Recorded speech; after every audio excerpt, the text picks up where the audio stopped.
dealing with an offseason in which they had their narrow miss in the inaugural Ivy League tournament hanging over their heads. But now they're back at Burnham Field, and they're ready to turn the page and make that dart for that first ever conference tournament bid.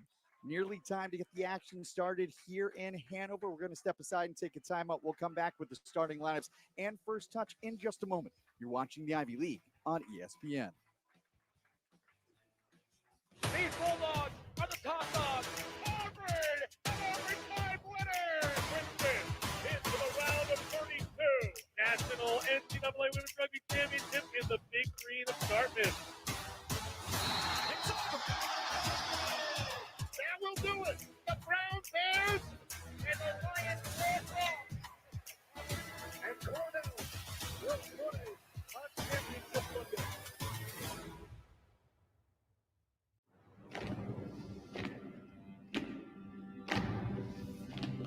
Half. 1 and 2. 2 and 4. Half of Black Americans don't have enough savings to retire. So let's retire inequality. Let's step forward together and let's rise together because dignity, security, retirement is for all. You just sit there all day, doing nothing, adding nothing. Are you even listening to me right now? It's like we don't even want the same things anymore. Growth and expansion isn't going to pay for itself. I think we need to see someone. We need you for all of this. Want to get more out of your money? Then make the move to Ledyard Bank, where you'll find a true banking partner that always puts your financial well-being first. I feel like we've made real progress here. Ledyard Bank. Advisors, partners, neighbors. Growing your business isn't just one thing, it's a million little things. Should you lease, rent, or own? How fast can you get that part? Does it fit the budget? That's what your local captain is here for. With expert advice, flexible financing, and industry-leading equipment, you can get the job done day after day. For a limited time at Milton Cat, get 0% for 60 months on select new Cat compact equipment. As a trusted choice agency, the Richards Group has been committed to local communities for decades. We take the time to get to know our clients, their needs, and budget. We're independent, so we work for you, not an insurance company. We use our expertise to design home, auto, and business coverage solutions at a competitive price. In addition, our team provides consulting for employee benefits, human resources, retirement plans, and wealth management. The Richards Group, protecting what you value most. Welcome back to Burnham Field here on the campus of Dartmouth College in Hanover, New Hampshire. Taking a look at the first 11 for the Big Green this afternoon. 3 fifth years on the field to go along with 3 seniors. One of those seniors may be a surprise in net today. Allie Connors getting the start and goal. The All-Ivy League honorable mention, Emily Hardy, will not get the nod in the first match of the season, but what a moment this is for Connors. This is her first start since she was a first year back in 2021. What a moment for her to leave her mark. Over on the other side, taking a look for the Thundering Herd this afternoon. They've got 4 first years in that starting lineup. You mentioned a very new look team, 19 newcomers on the squad this season for the Thundering Herd, who come with a record of 0-0-1.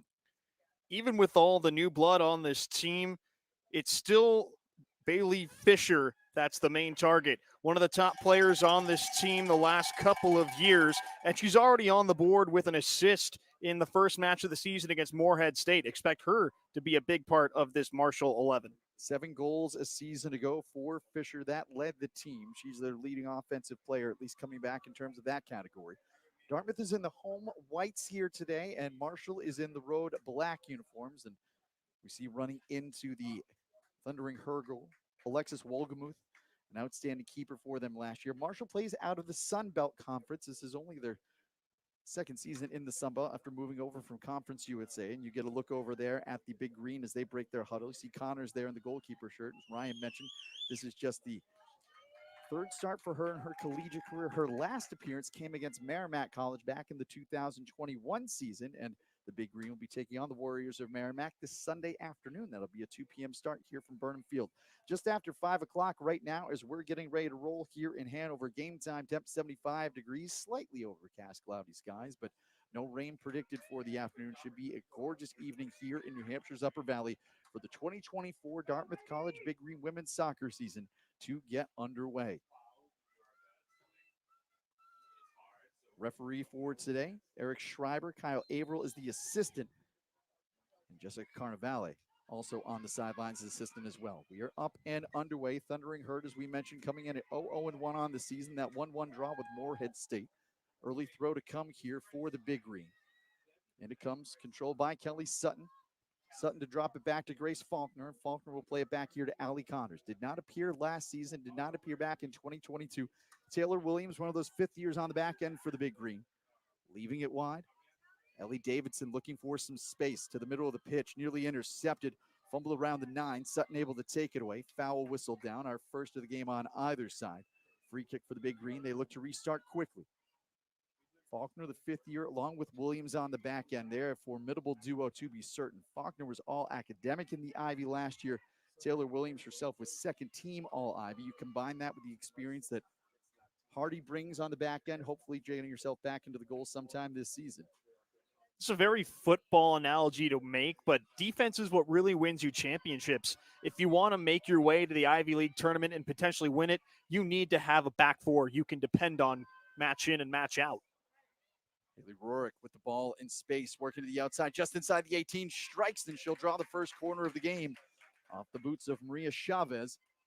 Dartmouth pressing early here, taking some time in their back end, being intentional with their build-out. Now in the second year of head coach Taylor Schramm. Big Green 7-3-5 overall a season ago. Finished fifth in the Ivy League, as Ryan mentioned, finishing just outside the table in terms of the inaugural Ivy women's soccer tournament. Fifth place finish was their highest since 2018 when they finished third within the Ancient Eight. They did not finish that far out of a tournament spot, only 3 points behind Columbia. Faulkner looking for a cross, top the 18, deflects.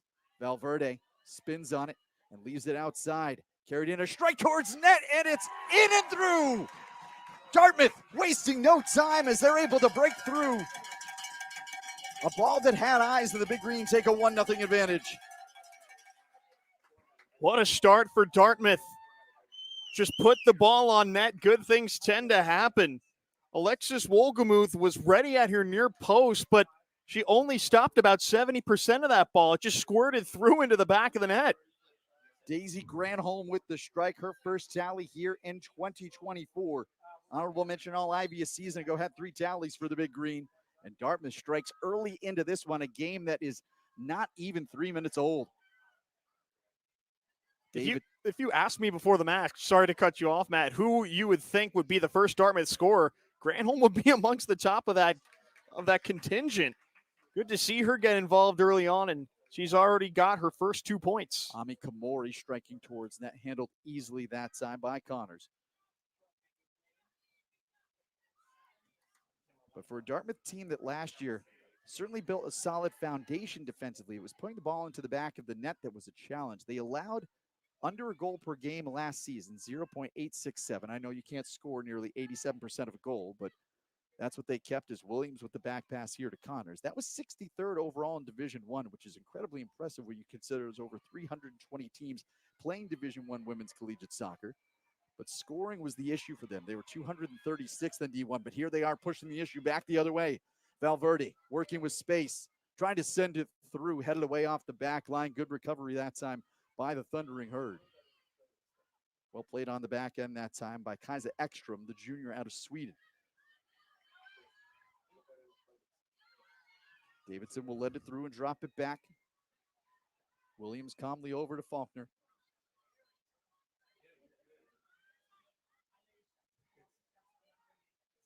Dartmouth seems to be content to be patient here, not trying to push the issue too much. It comes forward now to Hannah Curtin. Curtin trying to send it through. Chase being given there. Nearly gotten to by Danielle Burke, but Wolgemuth is able to clear. Thundering Herd looking for a counter now. This is Fisher, 7 goals a season ago, assisted on the lone tally in the game against Moorhead State. Run into by Davidson. Those two wrestle for position. It comes free, sent to the middle field by Dantas. Travasos back to the outside. Macetola comes back. Shoulder comes through. Thundering Herd were looking for a penalty. None coming now. The assistant will raise the flag for a foul. Another look at the strike coming here for Dartmouth. Daisy Granholm able to find it through. Just found herself in a good attacking position, got her laces into it, and I think it may have caught Wolgemuth by surprise at her near post. Wolgemuth has been a rock on the back end for this Marshall team. 5-3-1 a season ago. Missed time, though, due to injury. All 5 of her wins came via shutout. No clean sheet this afternoon, obviously. Had 4 saves in the game against Moorhead State, yielding just that single goal. Booming ball here from Williams. Had gotten to Granholm, knocks it back. Chavez will leave it for her keeper. Token pressure comes. Ekstrom back to the top of the 18. Quick touch. Thundering Herd looking to try and start the breakout back the other way. Dantas will take the return. Nowhere for Marshall really to try and stretch the seams right now. Just having to play it back in their own end. The Dartmouth press has been tough to navigate through the first 5 minutes. That early pressure has already led to that goal, so Coach Schramm just continues to stick with what worked and put as much pressure on the ball as she can. Ekstrom wearing the captain's armband on the back end. Impressive for a transfer that came in out of Florida Tech, a Division II program. As we mentioned, 19 newcomers between first years and transfers here under Rafa Samos, his first year coaching this Thundering Herd team. Marshall 7-9-1 last year, 2-8-0 in the Sun Belt as Valverde dancing with it, trying to send it through, leaving it wide. A strike, but the flag is up. Hannah Curtin just a hair beyond the last defender. Whistle down for the offside, but you like the aggressiveness you're seeing here from the Big Green of Dartmouth. I love their transition. As soon as they win possession back, they're immediately looking to move. They're searching for that killer ball, but unfortunately, Curtin just mistimed her run by a fraction. Otherwise, they're through on goal.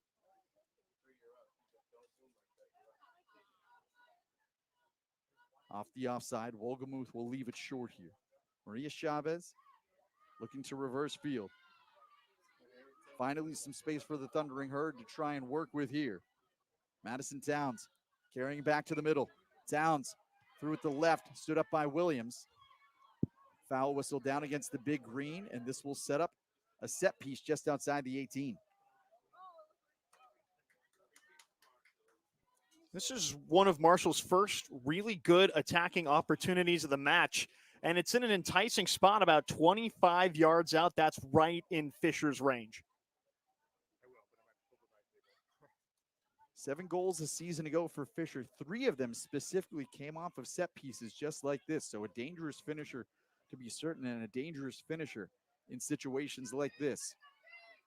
The junior out of West Virginia lines it up with a right-footed boot, going for under the bar, but sails it high. She was able to beat the wall, but couldn't quite dip it back under the crossbar. I like the idea.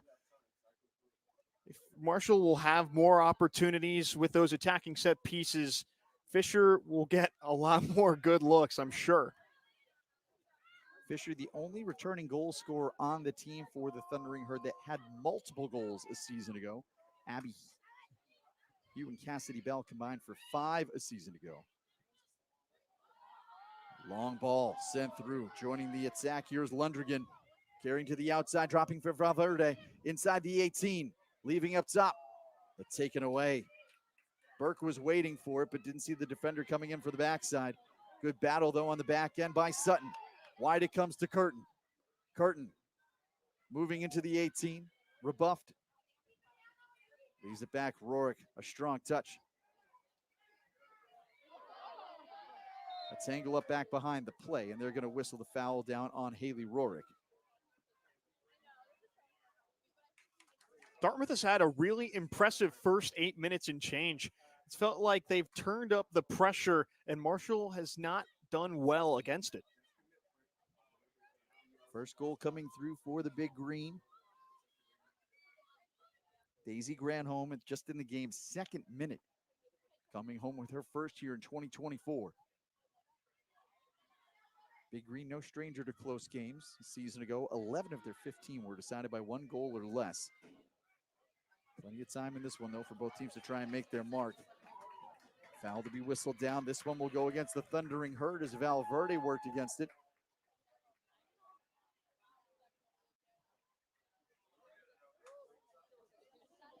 So the Big Green will have a free kick opportunity. Forward will come Grace Faulkner. That big right leg. Always dangerous no matter how far away she is from the 18.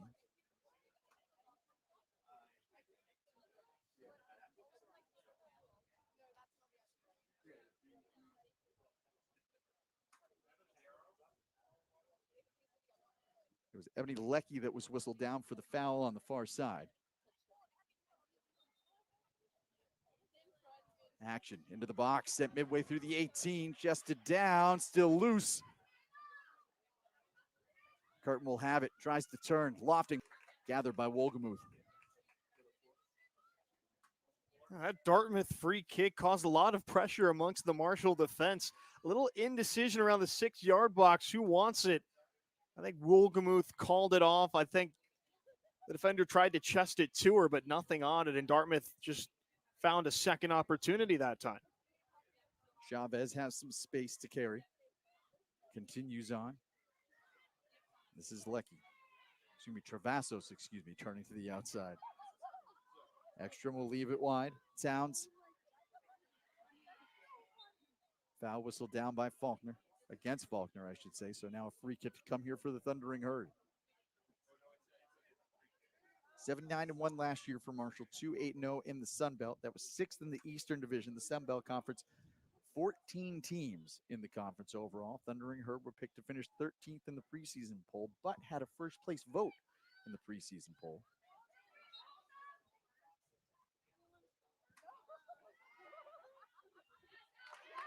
Send in towards the box, gathered easily by Connors. To your point, Matt, I feel like that has a lot to do with the talent that head coach Rafa Simoes was able to bring in, and also the respect he already has after the 2 successful years he spent as an assistant with the Marshall men's team. He brings a lot to the table in West Virginia, and now with his first chance to be a head coach, I think Marshall picked the right man for the job. Thundering Herd men's team, of course, national champions in recent memory. Valverde can't control the touch. Rourke, it ping-pongs around and it finds the boots. We'll leave it back here for Ellie Davidson. The sophomore on the back end with a pair of 5th-years getting the start here today. Curtin. Touch looking for Rourke, too strong. Lofted back and Williams. Looks to settle, but it gets away from her. Now push back ahead. Williams has Davidson in support. Davidson will just loft it up the line. Curtin able to head it back down. Well played. Rourke to leave here for Kelly Sutton, the senior out of Virginia. Valverde. It's touch wide. Lundrigan with a loft to the 18. Well played that time on the back end by Ekstrom. That ball leaks through. There's a prime scoring opportunity again for Granholm, but Ekstrom read it well. Yeah, Ekstrom is expected to make an immediate impact for this Marshall team. This is her first season at the D1 level, but playing at D2 Florida Tech, she was an all-Sunshine State Conference first-team selection, along with a D2 College Coaches Association all-region selection for a team that made the D2 Final Four. She brings a lot of pedigree to this Marshall defense. Looking for Towns that time was Ekstrom. Bit of a miss hit. The Big Green a chance to counter. Valverde puts a stop. Looking for an outlet. We'll leave it back. And Dartmouth, as we've seen them do here within the first third of play in half number 1, they'll work it back before they work it forwards. Marshall's trying to press just a little bit more. Ball will find its way back to Connors. Kamori with some choking pressure. As Connors lofts it into space. Ball will find its way across midfield, but Dantas the first to it.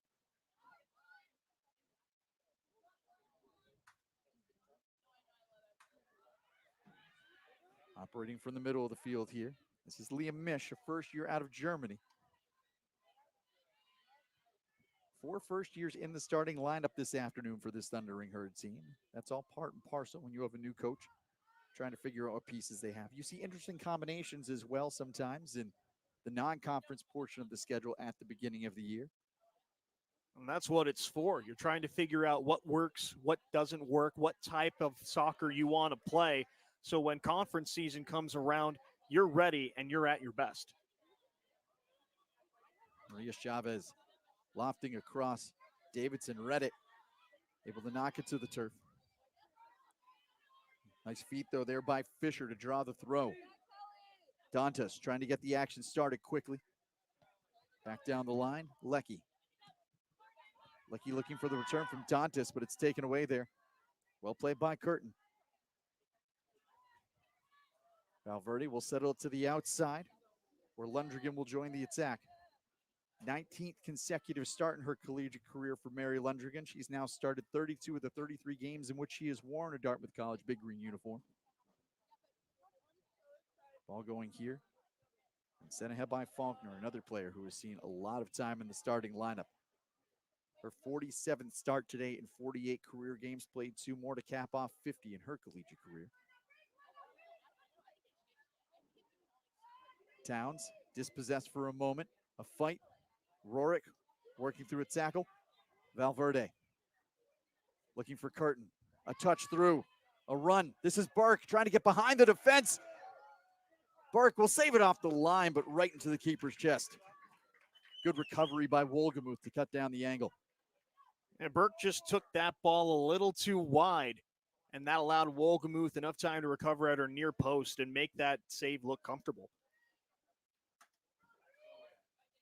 Looked like Burke might have been trying to send that back across as well, but well read that time by the Thundering Herd keeper. These are big matches for her. Obviously, it's only Marshall's second of the year, and you can do all the rehab you want in the offseason, get up to speed during preseason training, but there's nothing that can simulate a match. And for Wolgemuth, it's all about getting back to full match fitness to try and get this Marshall team at its best when conference play comes around. 14 starts for her back in 2022. Averaged just over 4 saves per game. And as we mentioned last year, she started on 9 games in which she played. 5-3-1. All 5 wins were shutouts. She was second in the Sun Belt and 10th in Division I last year in save percentage. Granholm, the goal scorer.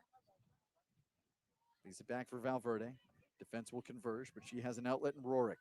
Looking to try and send it through. Burke, trouble with the touch. Race towards it. Fisher. Sent back, and now a chance for the Thundering Herd to try and counter. Here's Lecky. But look how quickly the Big Green get back across midfield here. Just a sea of white jerseys. The only player north of the midfield line right now is Granholm. They've got such a great defensive shape, and all 10 of the field players know their roles. As soon as they lose possession, it's either pressing to win it right back, or what you see right there, they restrict the space, keeping Marshall from countering. It's part of what helped keep Dartmouth in games last year, come away, as we said, with 5 ties overall on the season, allowing less than a goal per game. If the defense is there, you always give yourself a shot, and that's certainly something that Taylor Schramm's squad did a season ago. Faulkner for Lundgren. Can't keep the touch in front of the Thundering Herd bench, and a throw to come. That's how you win matches. You have to build from the back and have a solid defense. Goals are nice, and I'm sure if you ask Coach Schramm, she'd like for her team to score a lot more than they did a season ago, but you can score as many as you like. It doesn't matter if your defense can't keep pace. The good news for Dartmouth is they bring back 9 of their 10 goal scorers from last year. The flip side of that coin is they only scored 16 goals a season ago. They're one of 2 Ivy teams with less than 20 goals scored on the season, the other being Penn. Quakers found the back of the net just 14 times in 2023, but Dartmouth has found the back of the net here just in the game's 2nd minute. Daisy Granholm getting Dartmouth on the board, but now a chance here for the Thundering Herd to try and counter. Towns working it wide. Rorick coming back. Towns to the middle. Left-footed strike, but it's wide. It's a good solo run from Towns there, but it felt like she had options streaking into the box. Bailey Fisher had a lot of room to work on the far side. If she picks her head up and tries to spot a pass, I think that leads to a better scoring opportunity for Marshall. That will set Connors up with the goal kick.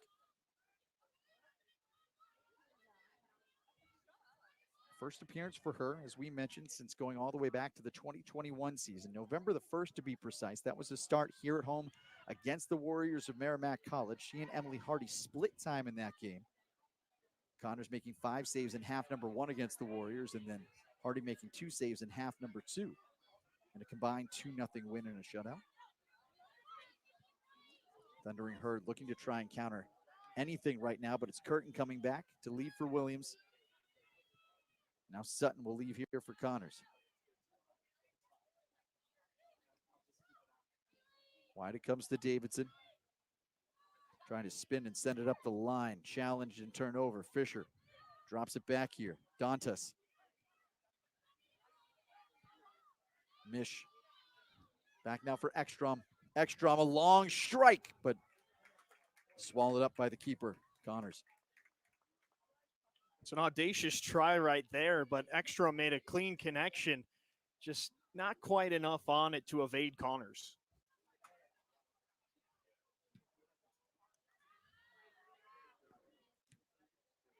Punted across midfield. Big Green looking to control. Sutton trying to find some space. We'll lead back now for Faulkner. Big Green picked to finish 5th overall in the preseason poll. Harvard picked to top the table. 120 points and 10 of the first place votes. It's been Brown's conference to lose as of late, but a lot of talent went off of last year's Brown Bears squad, notably Brittany Ruffino. Fantastic offensive forward, wonderful striker, great finisher. Kind of leaves a void at the front of that Bears attack, but Brown has been the team to beat in the Ivy League as of late. They've won the last 4 Ivy titles, 2019, 2021, 22, and 23. They were perfect 7-0-0 in league play last year. They've not lost a regular season Ivy game since 2018. They're 25-0-1 in that span, but they were knocked out of the Ivy tourney last year by Columbia 2-1. And that's why Harvard's the top dogs in the Ivy League this year. They took Columbia down in the finals, but that just goes to show you, as long as you make the tournament, anything can happen. All you got to do is just get there. Ivy League was looking great last year in the NCAA tournament as well. 4 programs out of the Ancient 8 made their way into the field of 64. Harvard, of course, after winning the title, Brown, Columbia, and Princeton all made their way to the NCAAs last year. Just goes to show how strong this conference is. From top to bottom, there's very little separating either side. Fisher was able to work it through. 1 touch that time from Travasos. Fisher lofting, top of the 18. Pop back up, still in the danger area. Davidson gets to it. And now Rorick has some space with which to work.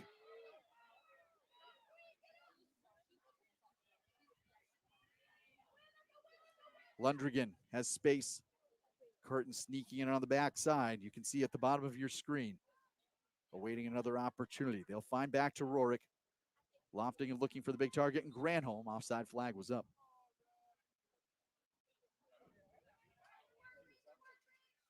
Flag was up. It could be an offside or a foul. I saw the flag raise. It's possible Curtin was able to sneak back behind the play. Either way, it will be Marshall coming away here with the free kick. We're just over halfway through the first half at Burnham Field, and head coach Taylor Schramm has to be pleased with the way her squad has played. They've been the aggressors, and they have the goal to show for it. Now the question is, can they add on before half? Because Marshall has a lot of attacking talent. If you go to sleep, it could easily become a 1-1, potentially even a 2-1 game in the blink of an eye. That defense, which really was the foundation of Dartmouth's success from a season ago, seems to have been solidified. You have to imagine Coach Schramm was absolutely thrilled to get a couple of those anchors up back on the back end. Of course, as we say that, the ball comes loose near the 18, and it's Davidson, the sophomore, that clears it out of harm's way. Dantas will drop it in. Lecky able to draw another throw. Fight through here. Kamori looking for some space, but Davidson will clear to midfield. Right to the boot, though, of Ekstrom. Ekstrom looking for support through the 18. Headed away by Davidson. Rorick is just one of those players that always seems to find a way to be involved. Obviously, it has to do sometimes Something to do with her positioning that's out on the field, but always seems to find the ball, or the ball always seems to find her. Ball right now finding Granholm on the outside, waiting for reinforcements. She'll drop and lead back for Burke.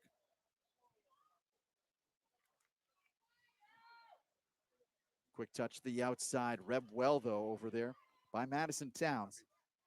Towns went the full 90 against Moorhead State in that 1-1 draw. Lecky scoring in the game's 11th minute, assisted by Bailey Fisher. A lead that they held for nearly 30 minutes until the 41st, and Moorhead State was able to break through. Shots nearly dead even in that game. They were 9-8 in favor of Moorhead State, 5-3 shots on goal, also in favor of the Eagles.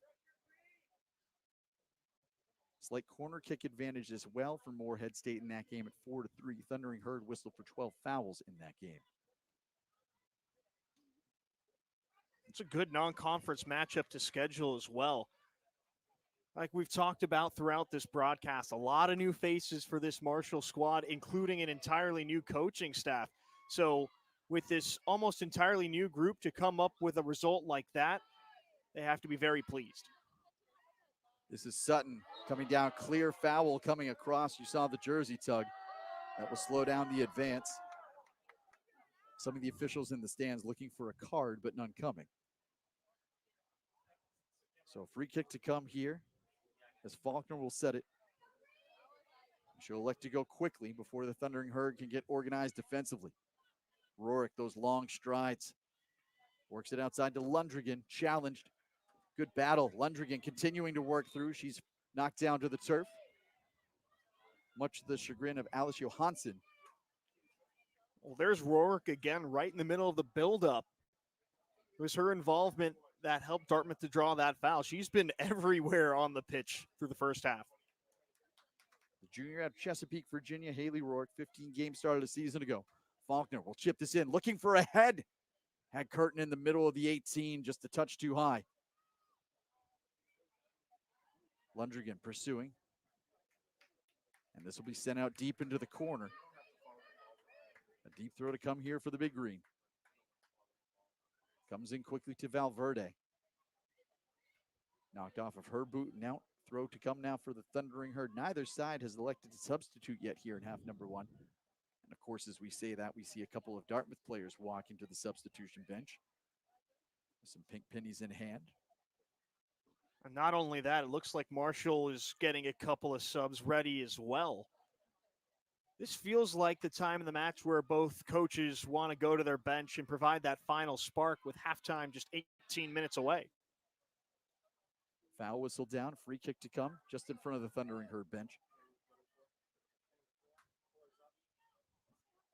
Thundering Herd, 6th in the Sun Belt Eastern Division a season ago. It's only their second year in the Sun Belt. They went 2-5-3 in conference back in 2022, also finishing 6th in the Eastern Division. They got off to a great start last year. They won 5 of their first 6 games, went 5-0-1, then lost 4 straight. As we mentioned, they were chosen 13th overall in the preseason poll. And a program in a lot of ways that's still kind of finding its way through. Its first year of varsity action was just back in 1998. They spent their first 7 years in the MAC, then 17 years in Conference USA. And certainly some encouraging signs from a season ago. Their 7 wins last year were the most since 2015, when they won a program record 15. And now they pull from their men's squad, which won the national championship in the spring of 2021, in Rafa Simos. And he is a brilliant soccer mind, too. So he might just be the person to get this team over the top and into the thick of things in the Sun Belt. Here's Curtin working against Dantas. Dantas able to knock it out. And the Big Green will draw a deep throw. Substitutions right now coming in for both sides. A trio coming in for the Big Green. Jaden Curry will check in the game here for Dartmouth, along with Dasha Hazi.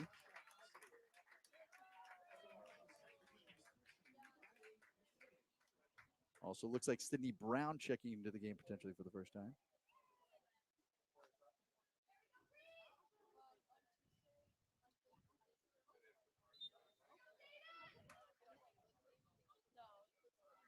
Granholm, Valverde, and Curtin getting a chance to catch their breath here over the final 16 plus of half number one. Goal number 1 for the Big Greens, scored by Daisy Granholm, who's getting a breather on the sideline right now. Came in the game's 2nd minute. And Dartmouth has made that goal hold up for a 1-0 advantage. Towns working here against Brown. Towns and Brown will tangle. Both sides look like they were waiting for a whistle, and none came. Rourke to lead back for Faulkner. Yields here to Williams. Jaden Curry challenged on the outside. They'll say off the boots there last of Fisher, and a throw to come here for the Big Green.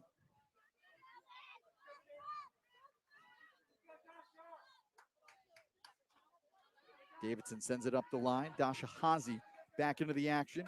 7 games played a season ago for Hazy before injury took her out of competition back in 2023. She was an integral part of this Dartmouth squad as a freshman, playing in 15 matches. Good to see her back at full fitness, playing really what she hopes to be a first full season under head coach Taylor Schramm. Both sides with 2 shots on goal registered to this point. 4 total shots for Marshall, 3 for the Big Green. As Rourke tries to split a pair of defenders. Had her arms that time wrapped around Bailey Fisher, so that ball's going to have to come back here for the Thundering Herd free kick.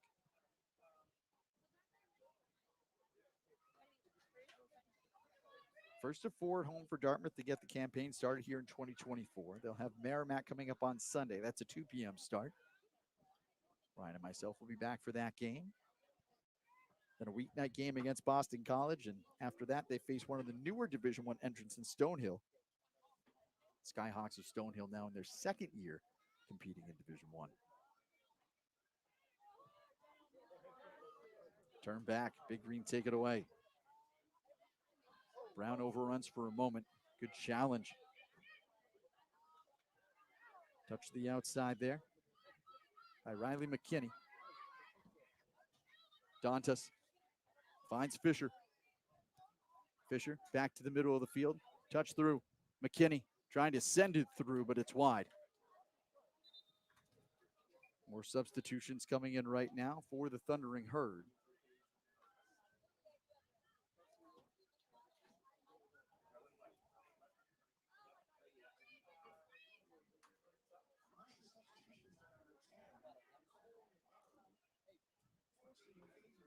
Katie Porter, Nicole Navarro.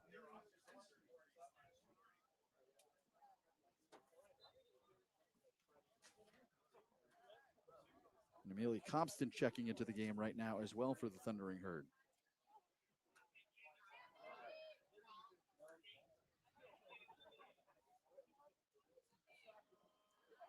More substitutions coming in right now for the Big Green.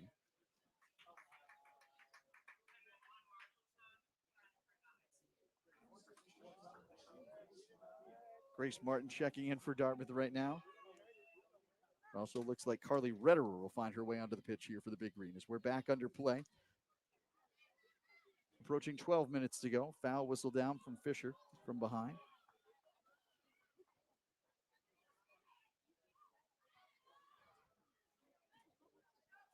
Left back here for Taylor Williams.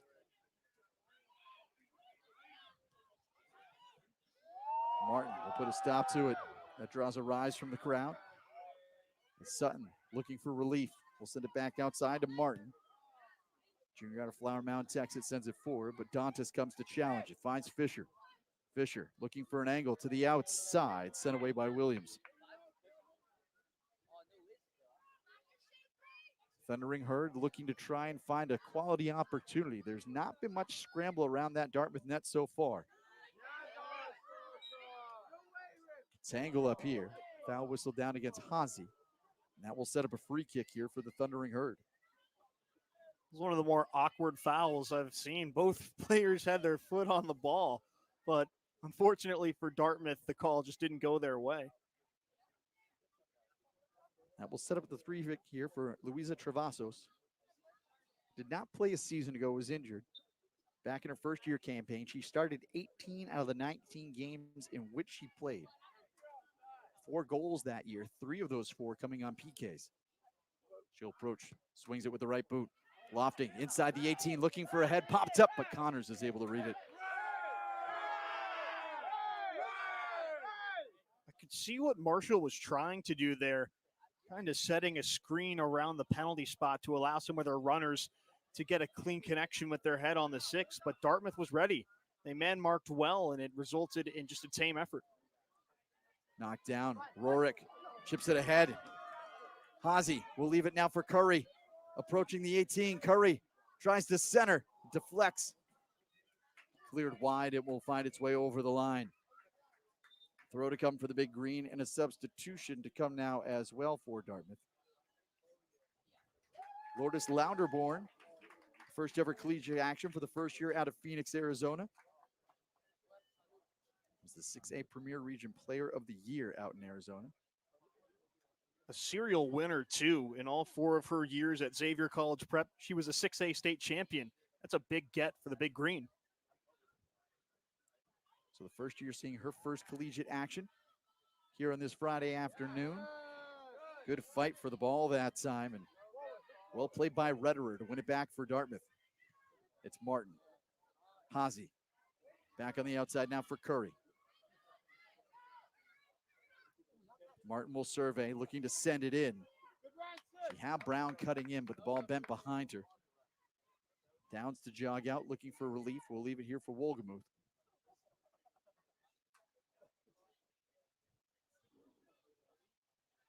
Ekstrom deflects off the foot there of Sutton, but is able to find a boot. That's Compston. Compston continuing to battle as bodies go down. Foul whistled against Brown. As we're inside the final 10 minutes here in half number 1, Daisy Granholm scoring in the game's second minute to give Dartmouth a 1-0 advantage. Allie Connors seeing her first action since the 2021 season has made 3 stops for the Big Green and keeping the sheet clean thus far. Wolgemuth well out of her goal. Forward now for Chavez.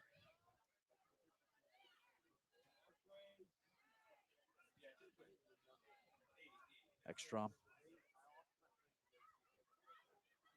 has space to carry. We'll try and send it ahead. Battle here. Lost by Porter. Not able to hold the line that time for the Big Green. It was Louderborn.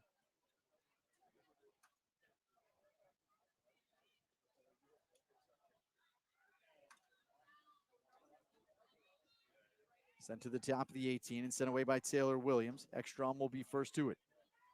Touched ahead. Rorick able to break it up. Left back now for Williams. Martin sending ahead for Hazy. A look over his shoulder, saw where the defense was coming from. Looked to try and send it through to Rorick. Well played by Ekstrom, though, to break it up.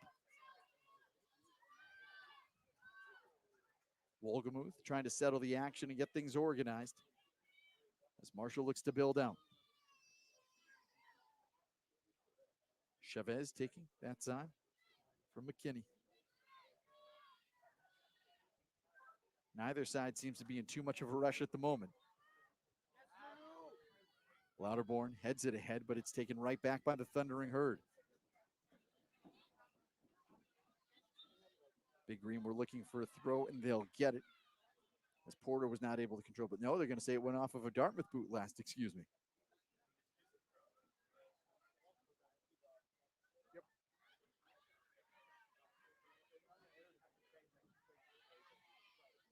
Ball finds its way back here to Towns. Another player that saw injury last year, only played in 4 games before her season came to a close. Advantage play on, the officials say, as there was a tug. Now it's Rorick in the open field. Leaves it back. Louderborn for Brown. Brown looking to carry. Louderborn touching to Rorick. Beautiful 1-2. Louderborn into the 18. Louderborn looking for an angle to the end line. Can't win it, but it's going to be a goal kick. It's an enticing run there. Just took too heavy of a touch at the edge of the 6th, and Marshall was able to see it out. There's a look right there at the men's soccer team out here in support this afternoon. Student section's well filled up down off towards our left. It's a beautiful day. Why not come catch a soccer match?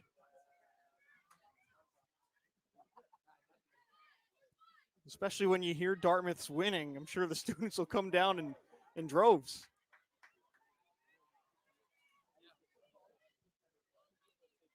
Dartmouth men's soccer team.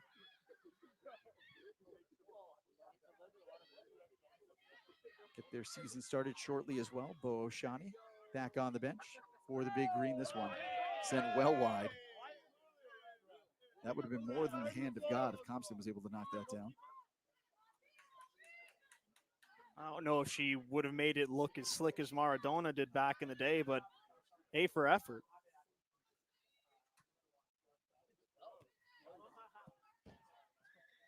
Big Green men's soccer get their season started. A week from today, they'll be on the road when they take on Boston College down in Chestnut Hill. Their home opener comes the following Thursday when they take on FDU. Handful of non-conference games for them. They'll have St. Mary's and UConn and UMass come in. Take on Bryant as well. Their Ivy opener takes place on September 28th when they welcome in Brown here at Burnham Field. Quick touch back to the outside. Settled here by Chavez. Ekstrom to the outside, looking now for Towns. There's not been a lot of space for her to try and operate on that wing today. And again, broken up. Hazy with the touch. Will just boot it ahead. Ball stays in play. Dartmouth has done a great job really limiting any opportunities down the wings for crosses this afternoon. It seems like every time the ball has gone to either corner, they've suffocated it and cleared it. And that's credit to the scouting report. Marshall, through their first match against Morehead State, really had success with their wing play. But Dartmouth, they knew it was coming, and they planned accordingly. Good challenge by Rorick to help win the ball. And it's going to be a Marshall throw.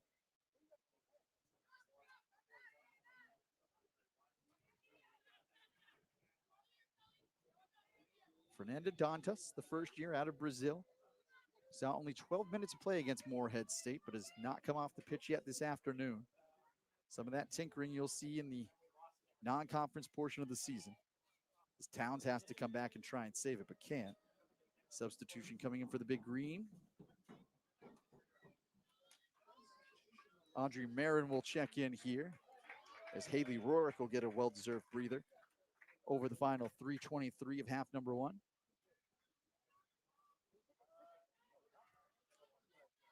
Some space here for Hazy to work with. Sends wide to Curry. Looking for the wing. Big strides to the outside. Curry to the 18. Now to the end line. Crossing. Looking for a boot. Turned away. Good recovery that time by the Thundering Herd. Sent up the line here by Nicole Navarro. Navarro, clear jersey tug that time. That one coming from Sutton.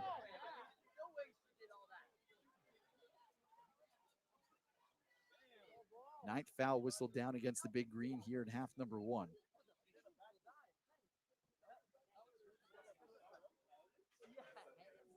Ekstrom will leave it back for Wolgemuth. Wolgemuth has to make the play as the token pressure comes in there from Hazy. Ball finding its way back to Ekstrom.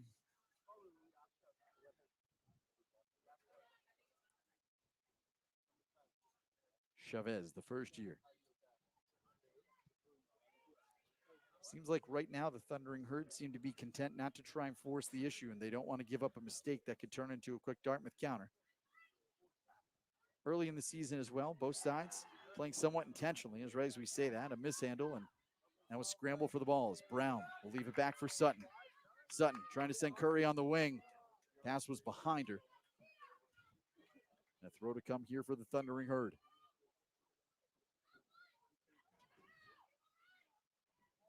Chavez quickly here to McKinney.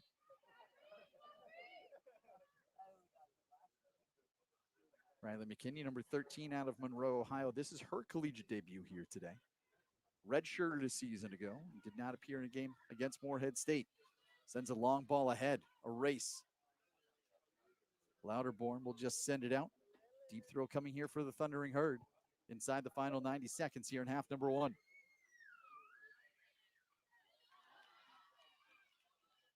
Another throw to come here, this one from in front of the Dartmouth bench.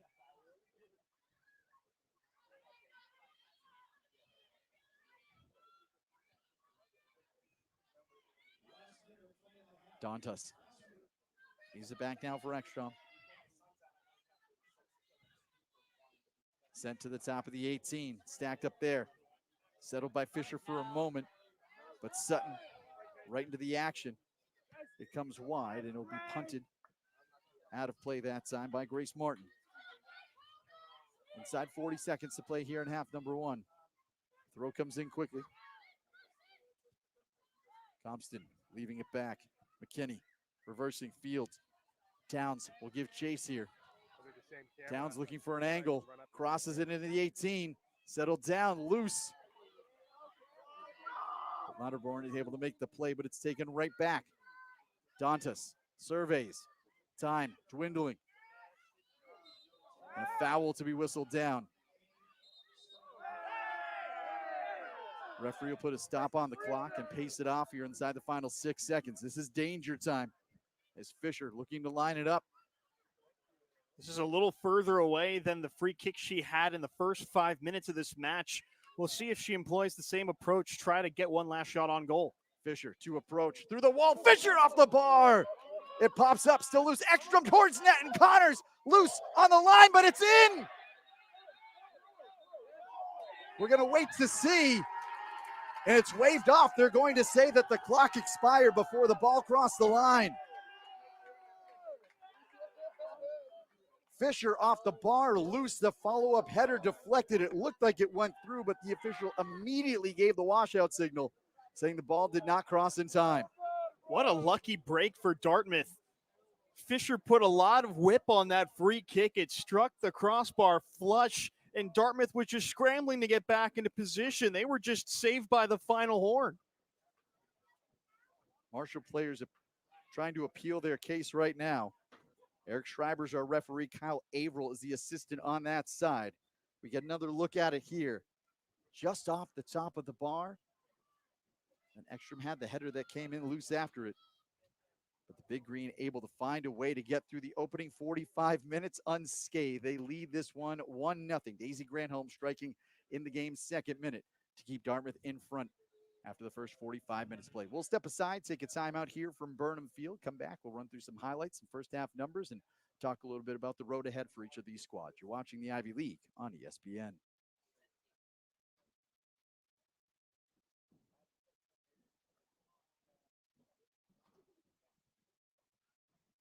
These Bulldogs are the top dogs.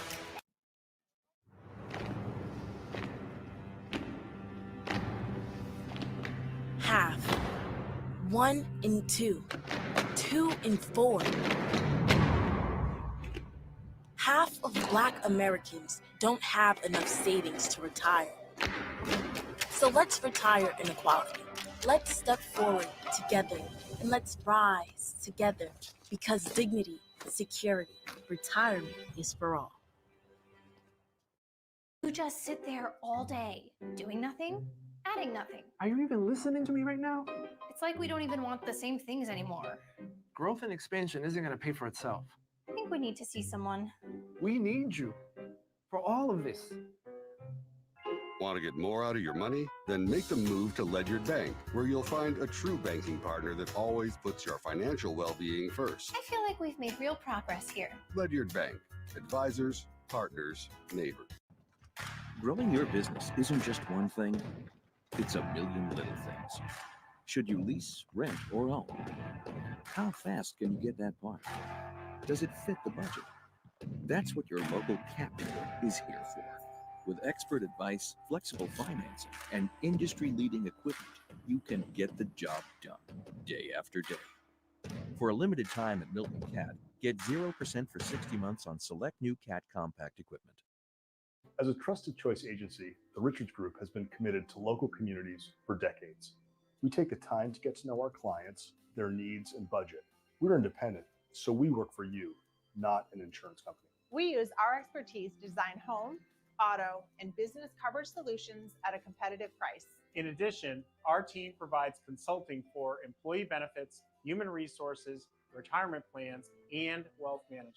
The Richards Group, protecting was what inspired you to value come most. to Dartmouth because of the incredible community here. The people here love Dartmouth like nothing else. Everyone here on campus, whether you play a sport or you don't, or you see them in class or you don't know them, is just so kind. What inspired me to come to Dartmouth was the ability to match such quality soccer with quality academics. I knew I wanted to pursue athletics and academics at a high level, and I felt like this was the best place where I could combine them both. Balancing athletics and academics, I would say it's definitely challenging. It's tough. It is a lot of work, big time commitment for athletics, and an even bigger time commitment for academics. It's a rigorous academic load and also really challenging athletics. But with the resources at Dartmouth, and then also with the help of everyone on the team, it makes it a lot easier. The professors and coaches here at Dartmouth are very encouraging and supportive, so it definitely made the transition from high school to college a lot easier. I'd say one of the biggest challenges is when I got injured, and kind of having to take a step back from soccer and find my identity outside of the sport. And I think Dartmouth has been a really great place to do that because it offers so many opportunities. Playing time and finding myself, I would say it took a couple years. Coming in as a freshman, not having a season freshman year because of COVID, and then, getting shoved in sophomore year and trying to find myself and my place on my team. But I would say, I just grinded and kept my head down, and I feel like I found a starting spot on the team, which I'm grateful for. These Bulldogs are the top dogs. Auburn, an overtime winner. Princeton into the round of 32. National NCAA Women's Rugby Championship in the Big Green of Dartmouth. That will do it. The Brown Bears and the Lions stand off. And Cornell will play on Championship Monday.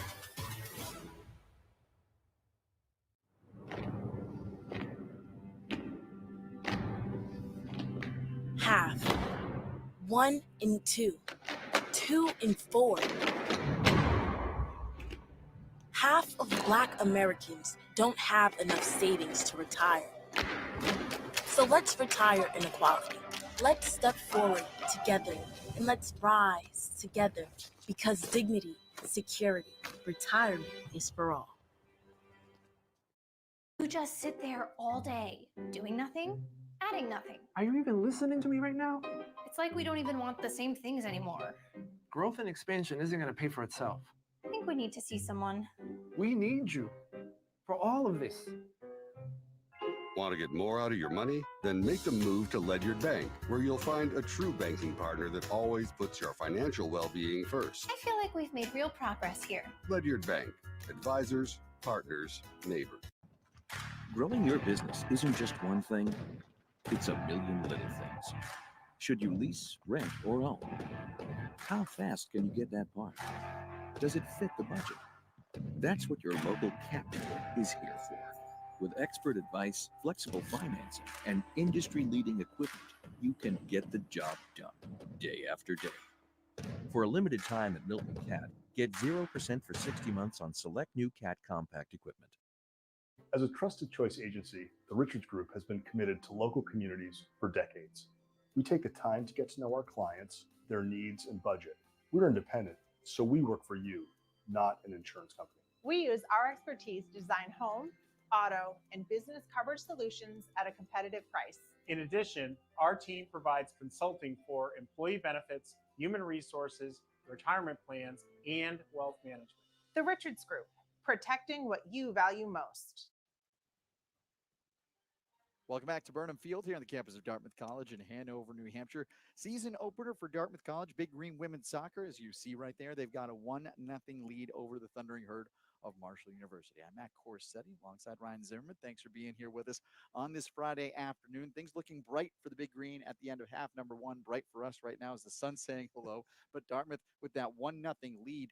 Early goal scored by Daisy Granholm just under 2 minutes into the match. Yeah, she found herself in a really nice attacking position. And as I mentioned at the time of the goal, if you put the shot on net, good things tend to happen. She surprised Marshall goalkeeper Alexis Wolgamuth at her near post, and it just kicked off her leg and in. Dartmouth will gladly take that. 3 goals a season ago for Granholm, knocking home the first here in 2024 for Dartmouth.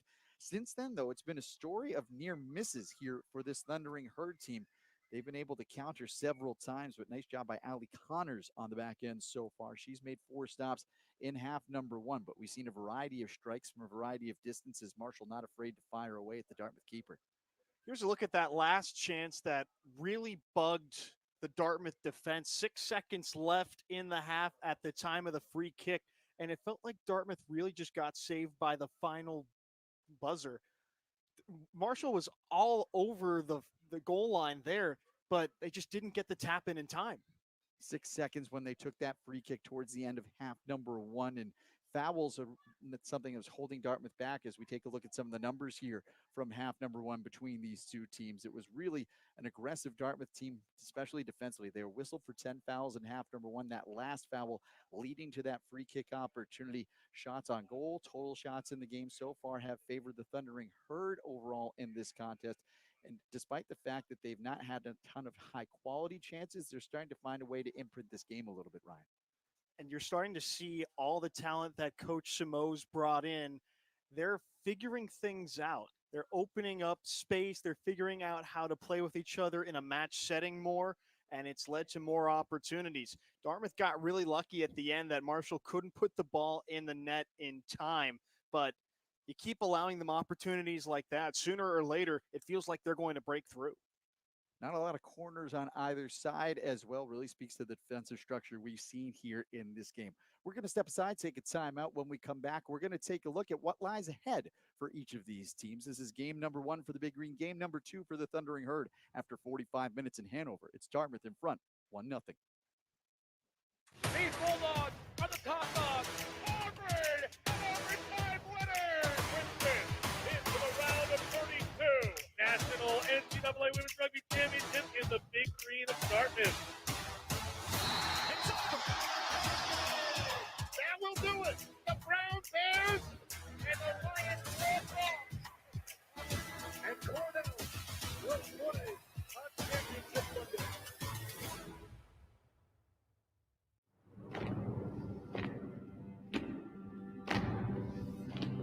Half. 1 and 2. 2 and 4. Half of Black Americans don't have enough savings to retire. So let's retire inequality.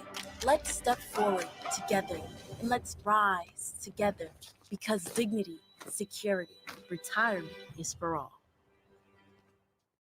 You just sit there all day, doing nothing, adding nothing. Are you even listening to me right now?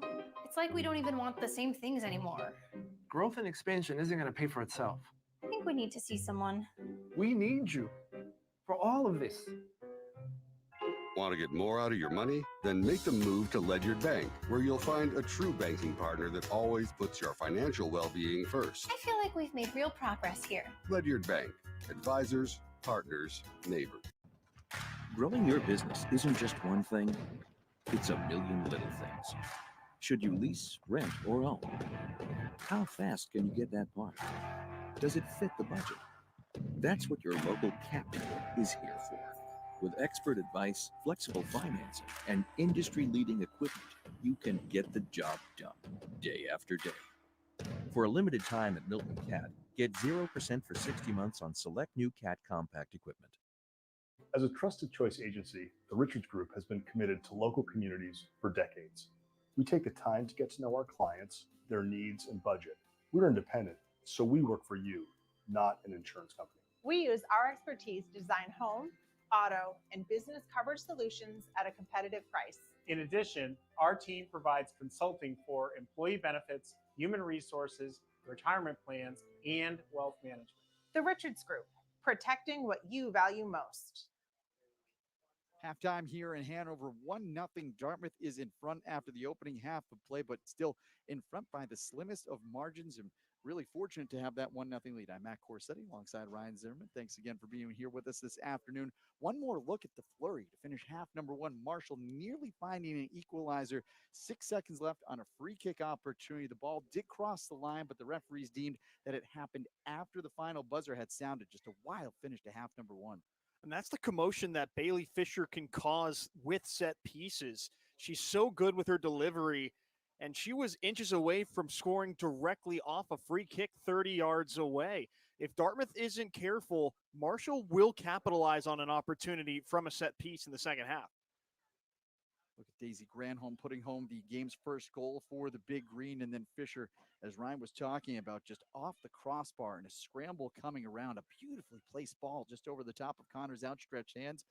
Looked like the follow-up header that came here from Ekstrom was able to find a way to leak its way through, but you see immediately our referee, Eric Schreiber, coming in and waving the goal off. So the game oh so close for the Big Green, being knotted up at 1 between themselves and the Thundering Herd. Another look at it right here. Fantastic look. And again, see that laser beam of a shot coming in.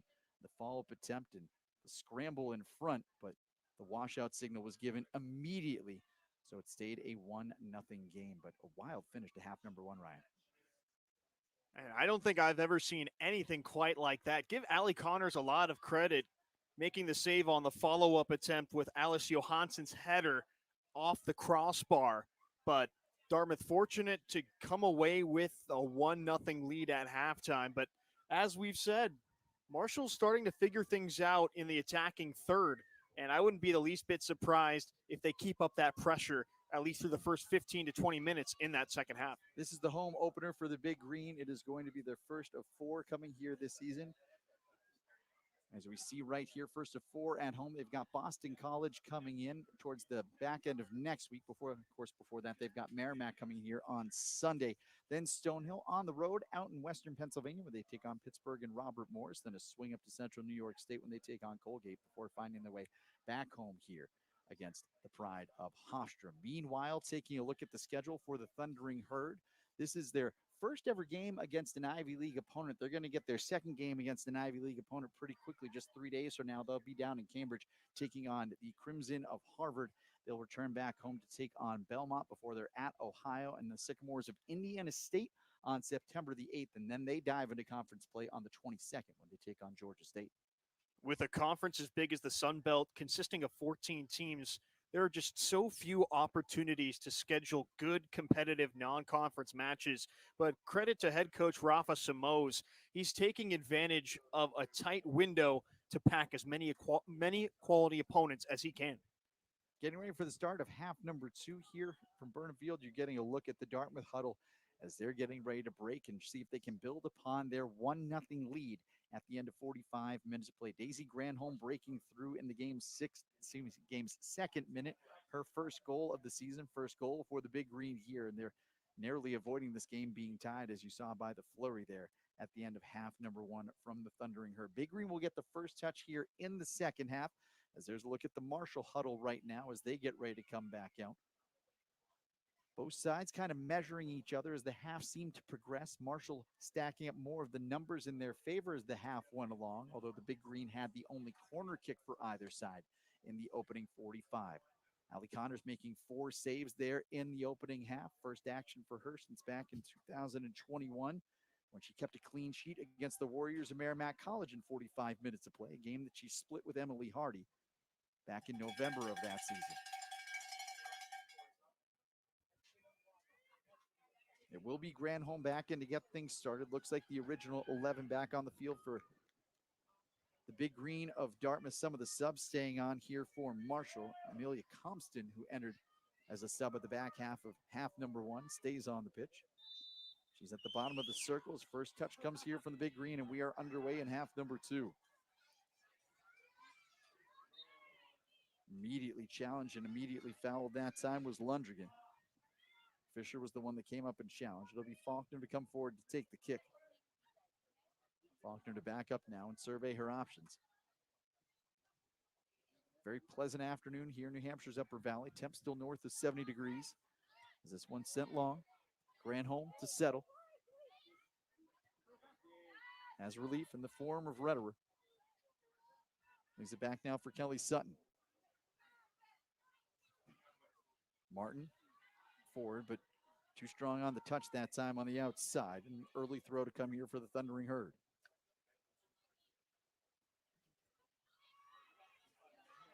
Valverde back on the pitch to start things off in the second half. Able to win possession back here for the Big Green. It's Faulkner.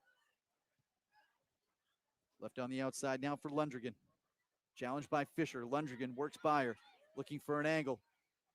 Lundgren trying to carry to the outside. Boots get tangled, and the free kick coming here for the Big Green. This is a prime spot for Dartmouth to whip a ball into the mixer. You put this one between the penalty spot and the edge of the 6th, you're going to come away with, at the very least, an attempt on goal. Be lined up here by Faulkner just outside the 18. Eric Schreiber walking off the distance and marking where the wall can be formed. Now Faulkner will join the mix atop the 18.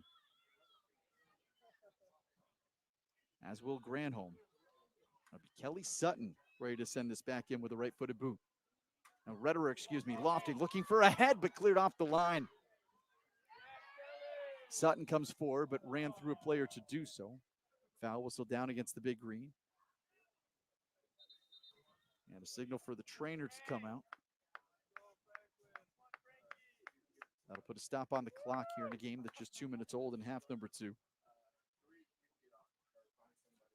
Talked about it a little bit in the first half. The Ivy a season ago.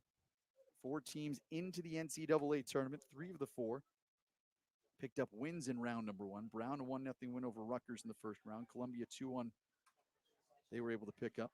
And Harvard a 3-0 win against Maine before bowing out in the second round against Michigan State. Columbia bowing out in the second round as well. Brown going down to UC Irvine 4-2 on PKs after a 1-1 tie in round number 2. So talking about the quality of the league, the 4 teams in the NCAA tournament. 5 All-Americans a season ago. Brittany Ruffino from Brown, Josephine Hasbo were first-team All-Americans. Jade Rose from Harvard. Madison Curry.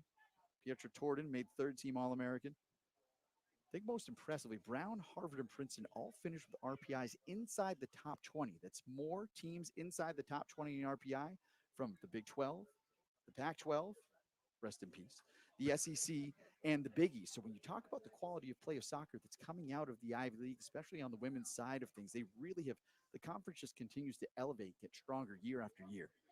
Especially now in today's day and age with the transfer portal, more players are getting exposure. Maybe it's not the biggest deal in the Ivy League than it is in other places, but you keep seeing teams progress further and further into the NCAA tournament out of the Ivy League. That's going to attract more talent, and the conference is just going to continue to get better. Take a look over on the other side as well for the Sun Belt. South Alabama won the regular season title a season ago. They went 8-0-2. Old Dominion won the tourney title, and they got 2 teams into the tournament last year. It's the first time that the Sun Belt has ever placed multiple teams into the NCAAs, as James Madison and both Old Dominion found their ways into the NCAA tournament. So a conference that certainly is continuing to build itself up as well. Just a mega conference as well. 14 teams. As you said, so much of a challenge to try and schedule tough out-of-conference opponents, but they're up here taking on Dartmouth tonight. They're taking on a very well-regarded Harvard team that's ranked, I believe, 19th overall in the country to get ready to the season started. So certainly putting themselves to the test as well and trying to build their medal up as the season progresses. A lot of times, if you don't win your conference, a good way to get into the NCAA tournament is by stacking up quality non-conference wins. You're taking on some really good Ivy League teams, obviously today against Dartmouth and Monday against Harvard. But with Marshall located just outside the Midwest, the next 3 matches out of conference they have are against really good Midwest opponents. So being able to get that exposure out here in the Northeast to take on the best of what the Ivy League has to offer will do wonders for them when they take on Belmont, Ohio, and Indiana State to close out their non-conference campaign. Other games taking place around the Ivy today. Columbia is at Hofstra. Penn is at Villanova. Not much of a road trip for Penn, just having to go across town. And then Brown is at URI. So some Ivy teams trying to keep things close a little bit to get the season started. Well, you mentioned Penn not having to go too far. Neither does Brown. That's another interesting in-state matchup in Rhode Island. Ekstrom will drop the free kick back here, and Wolgemuth looks to try and get things organized.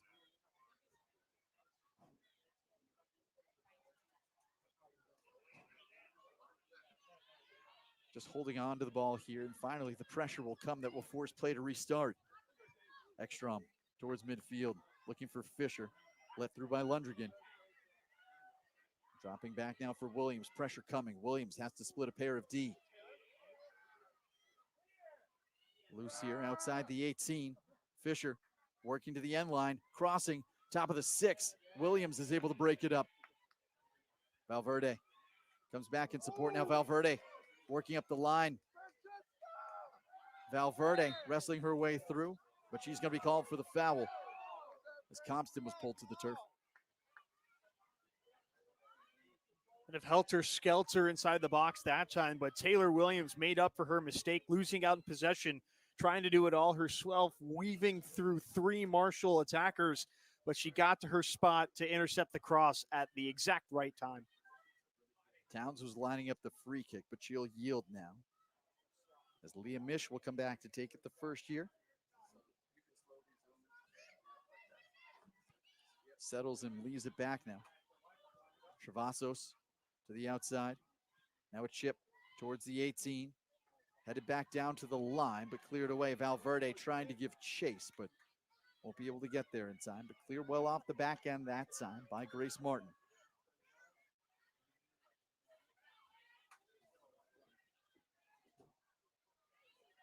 Mish will leave it here for Madison Towns.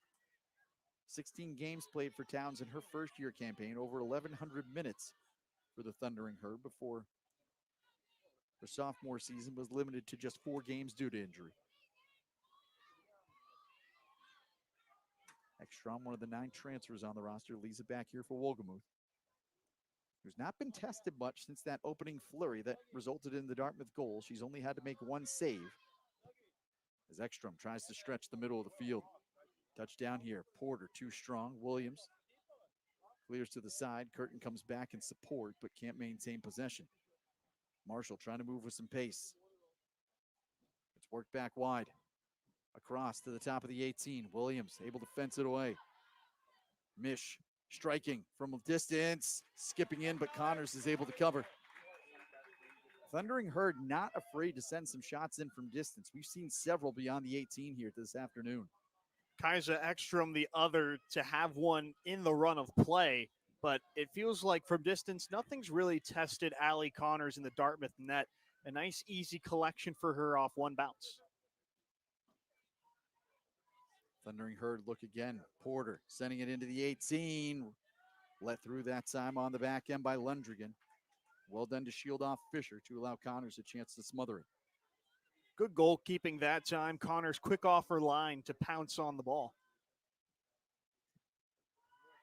Good punt from Connors again to the midfield stripe. Touch forward by Granholm to Curtin.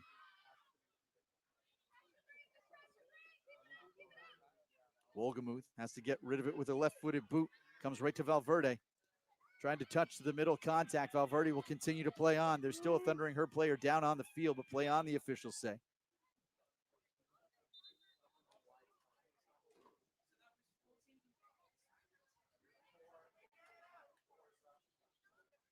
Compton with an animated conversation. The player down was Leah Mish.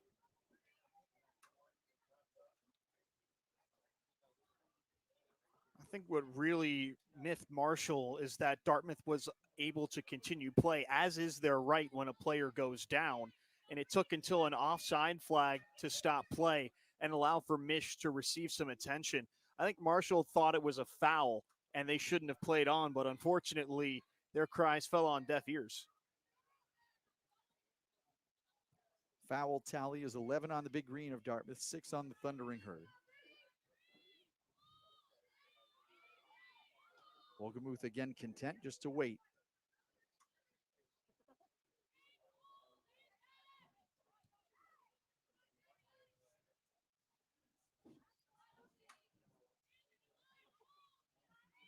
Both sides continuing to be patient. Chavez comes across to Ekstrom. She'll look to push the issue now up the line. Towns will give chase with Lundrigan trailing. Towns looking for the edge, crossing to the 6, but Williams will clear it away. First corner of the match now coming here for the Thundering Herd. Williams is showing why she was a second team All Ivy League selection. She's got such a high IQ in that back line, easily anticipated that cross and got where she needed to get in order to make the clearance. It'll be Fisher coming over to take it. An outbending kick with the right. First corner of the afternoon coming here for the Thundering Herd.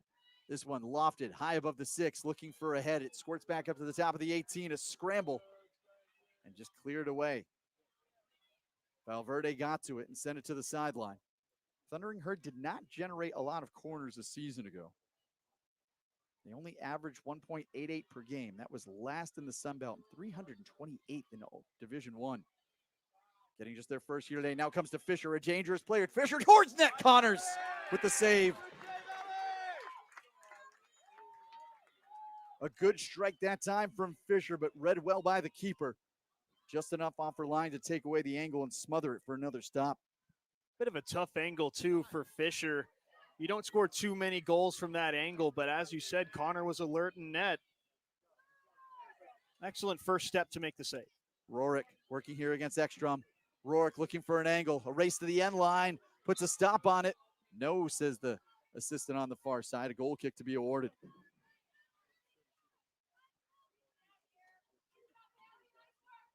Really the first burst we've seen out of Dartmouth here, attacking, going that way in the second half. Feels like they're content to allow Marshall possession, build up, and try for as many shots on goal as they please, but all of their opportunities have come from very non-threatening positions, and Dartmouth's defense has been very organized to keep them wide, just as they did in the first half. Faulkner with the header forward. Valverde has some time, looks to settle back to the turf. And we'll work it backwards here. Williams from Faulkner. Back it comes to Faulkner from Williams. Lundrigan being pursued by Fisher. Faulkner with the chip. Compston with the touch, but taken away by Lundrigan. Bit of a miss hit looking for Valverde. Travasos to Fisher. Towns. Fisher turns. Possession will stay here with the Thundering Herd.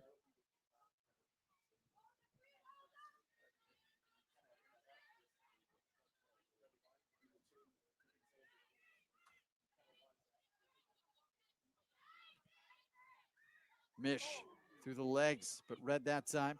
Back up it comes to Towns, is able to pick it off. Good tackle. Won it for a moment.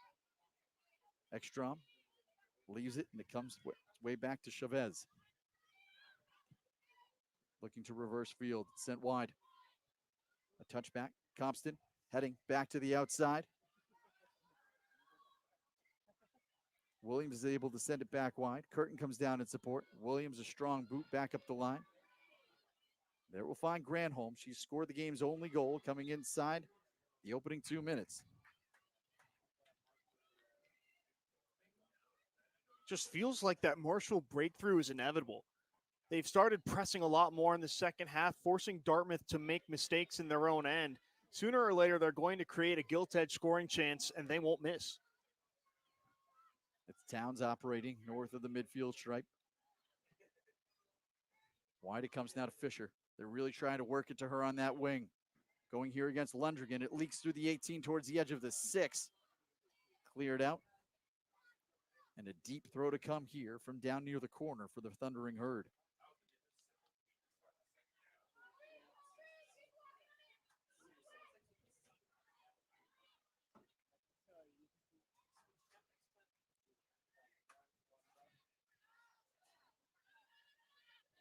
Granholm racing, is able to get to it before it goes across the sideline.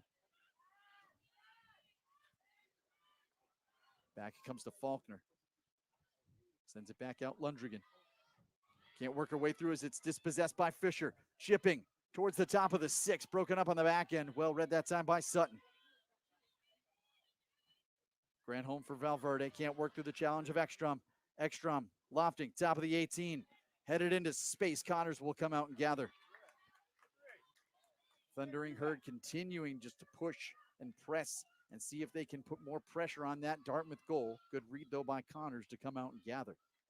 Dartmouth set up in the second half to soak up that Marshall pressure. It always felt like they were going to come out and really go after it in the first 15 minutes, and that's exactly what Marshall's done, and Dartmouth set up to counter. That's a tactical foul right there. Should be a card. Valverde was in the clear. Travasos just reached out to pull the jersey. Our first card issued to either side here today. Yellow to Luisa Travassos, the junior of Rio de Janeiro. Travassos knew exactly what she was doing. Valverde was clear on the counterattack, and Travassos had to do something to allow her teammates to set up defensively, and a foul allows them that opportunity. That will set Faulkner up with a free kick just in front of the circle here at midfield. Lost it into the 18. It gets behind everyone. But Grace Martin couldn't get a clean head to it. And a goal kick to come. Just mistimed her jump there. That ball was put in a really good spot for her to get ahead on it. Perhaps the sun made it hard for her to see as it starts to set. Marshall, as we've seen here, they're not going to push the ball forward until they feel like it's at their advantage.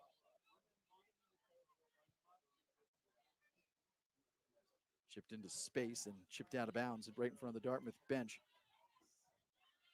Big Green looking to counter quickly. Rorick can't get to it as Ekstrom's able to clear. Compston leaving it back for Ekstrom.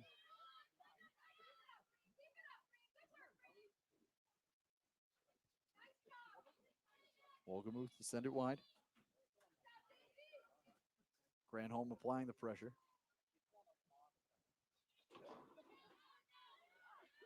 Chavez.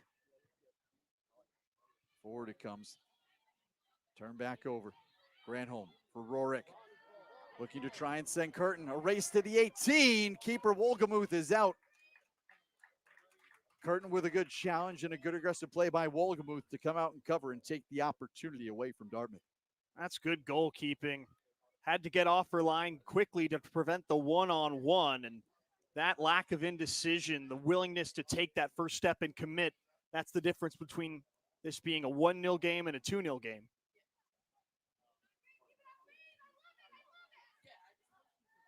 Travassos plays it back.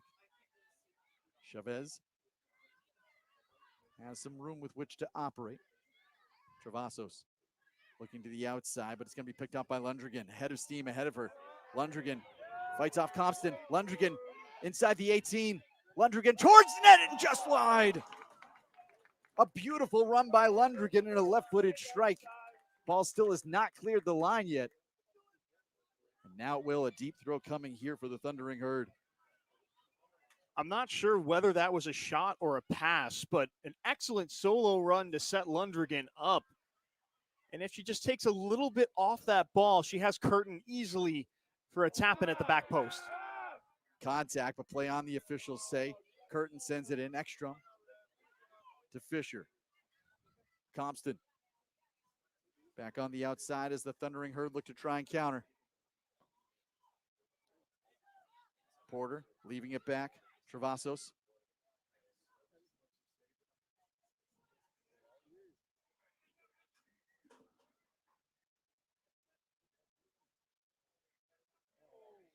Well cut off on that side by Martin. But now it's put through. Some space along the end line. Sent towards the middle. Getting fingertips on it was Connors. Valverde will turn. Look to try and send it up line as Fisher comes over in pursuit. Valverde turns away from the pressure and continues on. Valverde trying to work to the outside against Towns. Love the effort by Valverde. It will ultimately be a Thundering Herd throw, but what individual effort that time by the sophomore, Frankie Valverde. She has some of the best on-ball skills on this entire Dartmouth squad. She showed it off just there.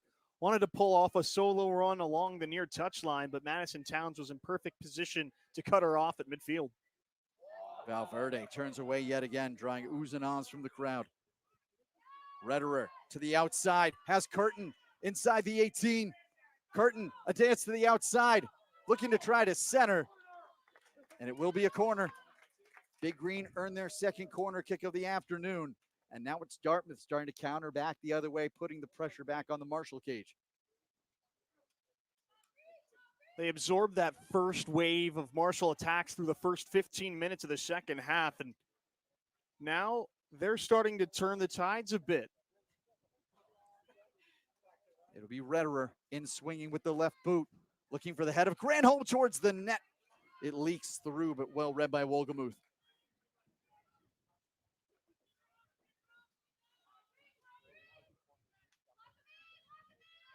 Both sides starting to trade some chances here. Dartmouth obviously looking for the insurance. Big Green are 8-1-1 in the last 2 seasons when scoring 2 goals or more, just the single tally. Here's Lundgren again with the left towards the net, swallowed by Wolgemuth.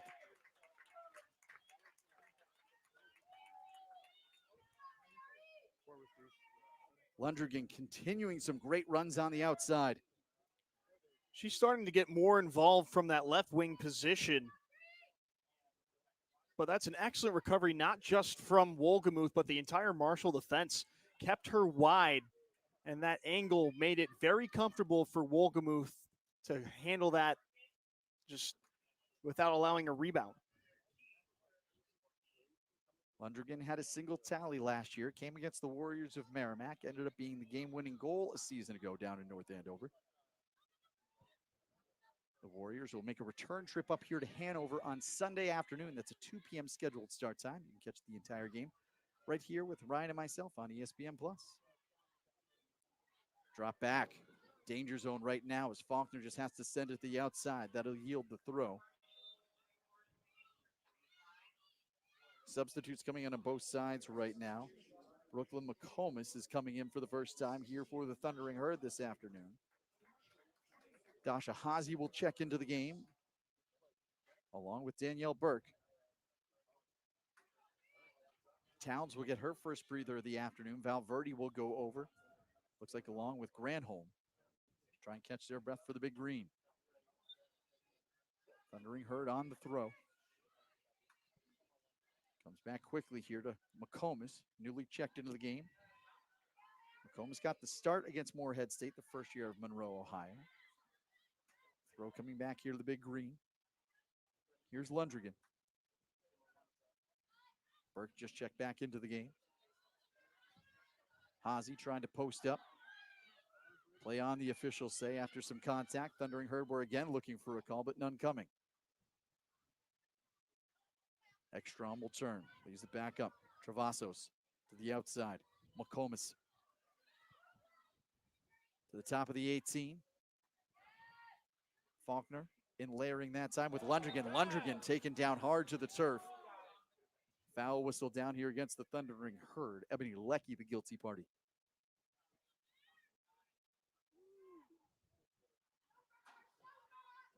Just over 19 minutes gone here in half number 2. Big Green making the opening goal by Daisy Granholm stand up, scored in the game's 2nd minute. They lead 1-0. This match is really starting to open up as we enter the final 25 minutes. Both teams have had their chances in the second half. Sent back to the outside. Faulkner in a miscommunication that time. Don't see that happen often.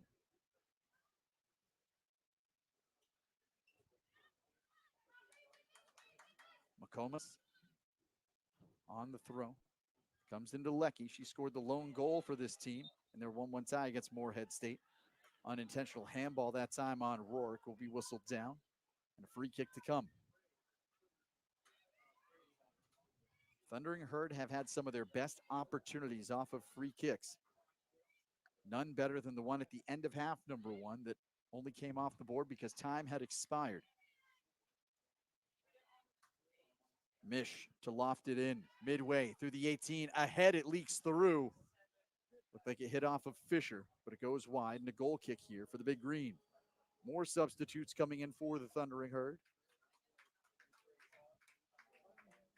Angel Fowler will check in for the first time here for Marshall. It also looks like Riley McKinney will check in as well. McKinney, a redshirt first year out of Monroe, Ohio. Making her collegiate debut here today.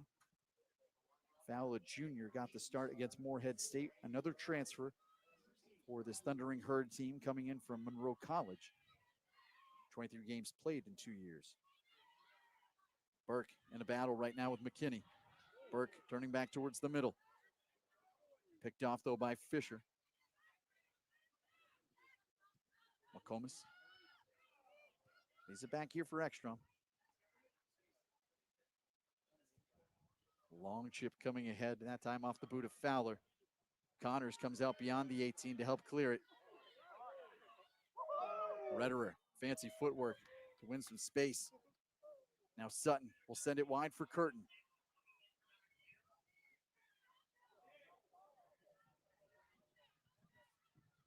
Sutton will again turn. Finds Curtin. Curtin looking to chip ahead. Trying to send it through. Burke a touch.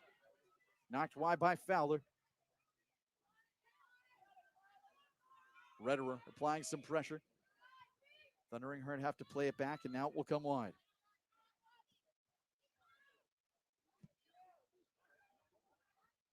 Faulkner sends it back to the outside. Has Lundgren, and Lundgren with time. Lundgren taking the return from Sutton. Fisher applying pressure, but the ball finds its way over the stripe. Substitution coming in now for the Big Green. Ellie Davidson will check back in, who got the start this afternoon. Davidson will come on to spell Grace Martin, who started half number 2. And Coach Schramm has 2 really good options at right back. Davidson got the start, and even with the move to Martin off the bench, she got the same quality. Davidson, just a sophomore, started 15 games in her first year campaign. As you mentioned, got the start here this afternoon. Burke looking to go somewhere. Challenged that time by Mish. Mish and Burke continue to tangle. Knocked down by McKinney. Fowler for Ekstrom. Back towards the substitution area.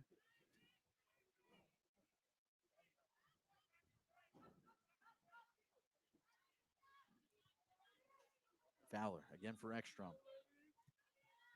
To the outside, read by Lundgren and booted back towards the midfield stripe. Hazy in a tangle. Both sides looking for a foul, none coming. Just a throw for the Thundering Herd.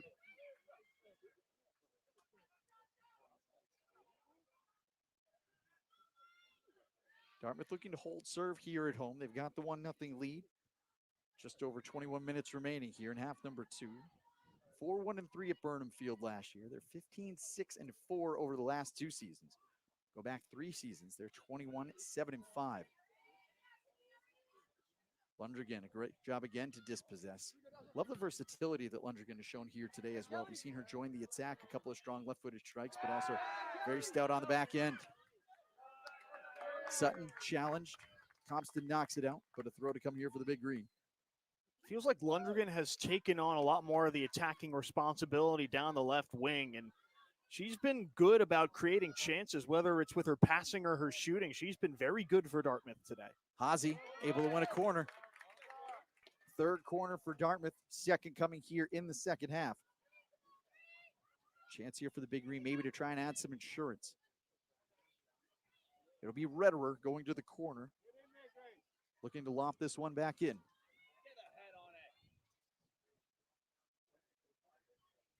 Curtin right down on the goal line with Wolgemuth. 4 players looming in the box.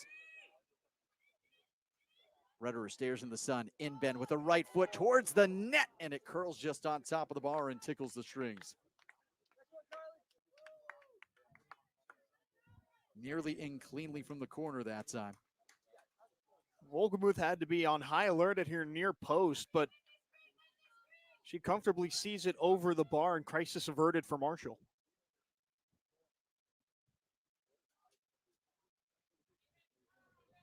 Fowler has some space to operate with. A long ball sent forward. Substitute coming in for the Big Green. It looks like Jaden Curry will be checking back in. And Ami Kamori will check back in here for the Thundering Herd. Also, Alice Johansson will check back in the first year. Also out of Sweden. Momentary pause over on the far side. Can't tell if we're working on the ankle. Nope, just tying a boot. Down in the final 20 minutes of regulation, Marshall needs a goal, and they've brought on 2 attacking subs in Kamori and Johansson to try and chase it. Mentioned that Bailey Fisher, the only returning goal scorer with multiple goals from a season ago for this Thundering Herd squad. They scored 1 goal against Moorhead State in the opener. Going back to last season, they've scored 1 goal or less in 7 straight games. 1-7-0 during the course of that span. Make that 8 straight games. Sometimes math is hard on the fly. Can be. Fortunately, only 1 goal to count today, though, but that's why you bring in a player like Komori in the transfer portal for Marshall. 6 goals last year at St. Bonaventure that led the team, and she figures to play a pivotal role in the Marshall retooled attack. Part of the A10 rookie team back in 2022. Among those 6 goals was included a hat trick against the Rams of Fordham. Play on, the officials say. As they look to try and reset. Comes to Komori in the middle of the field, but she's dispossessed. Just sent forward here by Retterer. A foot race, and Wolgemuth will watch it trickle across the line. Takes the return pass now from Ekstrom.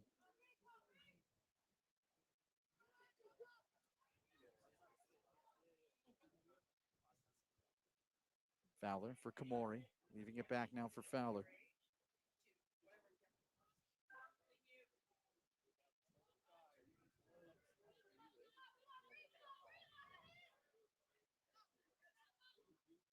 Ekstrom with the touch.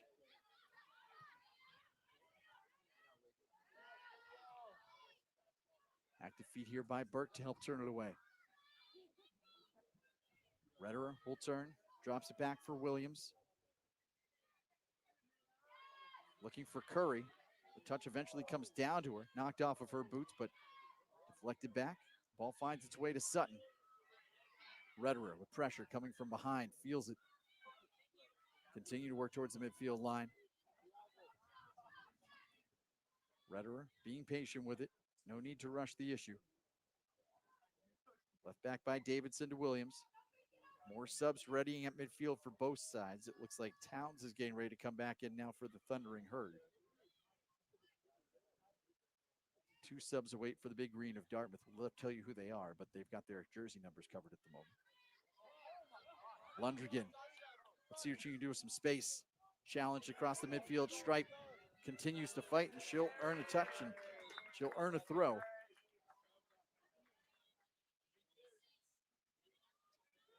Looks like Audrey Merrim will check back in for the Big Green along with Sydney Brown.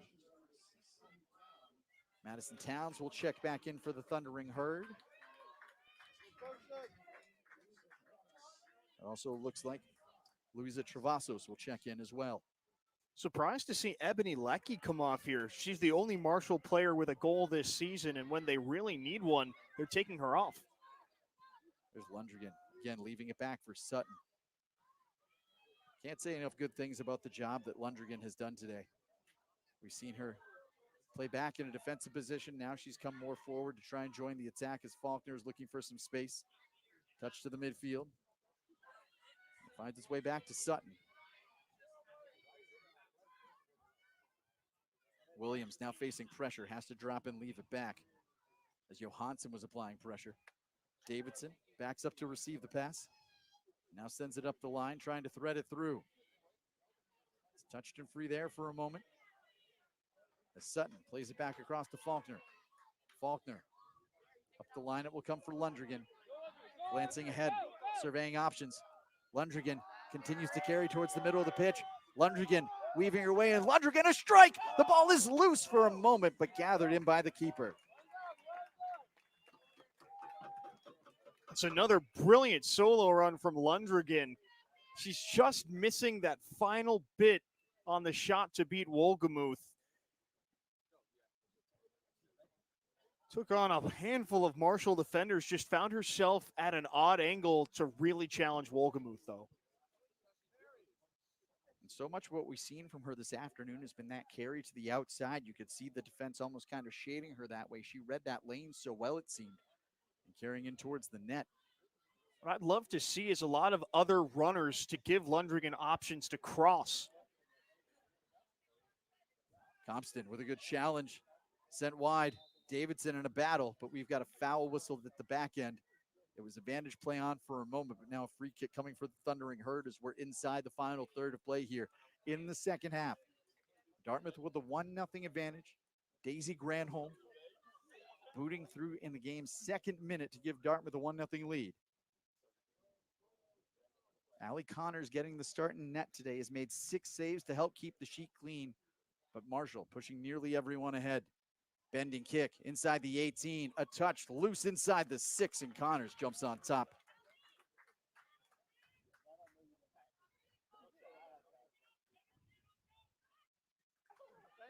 Connors was looking to roll it out there, but the pressure coming. She'll bleed some more time off the clock and approach.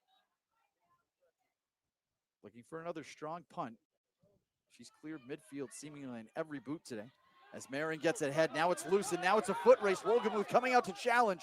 Wolgemuth wins the race, then she'll just send it clear to the line. Hazy was bearing down the race between keeper and striker, and that time it was the keeper that was able to win it. Now Wolgemuth is going to take a moment before she gets off the turf. That's a tackle as a goalkeeper. You have to get 100% right. Otherwise, it's either a red card or a second goal. But Wolgemuth anticipated it perfectly and got her right foot in there just in the nick of time to get all ball and deny a clear goal scoring opportunity. Hopefully she's okay. It looks like she's favoring that right foot as well as that right leg. Back up to her feet, retreating towards her net. Lundgren on the throw, looking for Hazy. This one's cleared out. Throw again to come deep here. It'll be Lundgren again on the throw. Marin sends it back across the midfield stripe. Faulkner more than content to work it back to Williams. Wide it goes for Davidson. Up the line to Curry. Let through on the far side here to Brown. Brown trying to work over there against Fowler. Off of Brown boot last, so there'll be a throw coming here, and now we have a Marshall player that's down to the turf.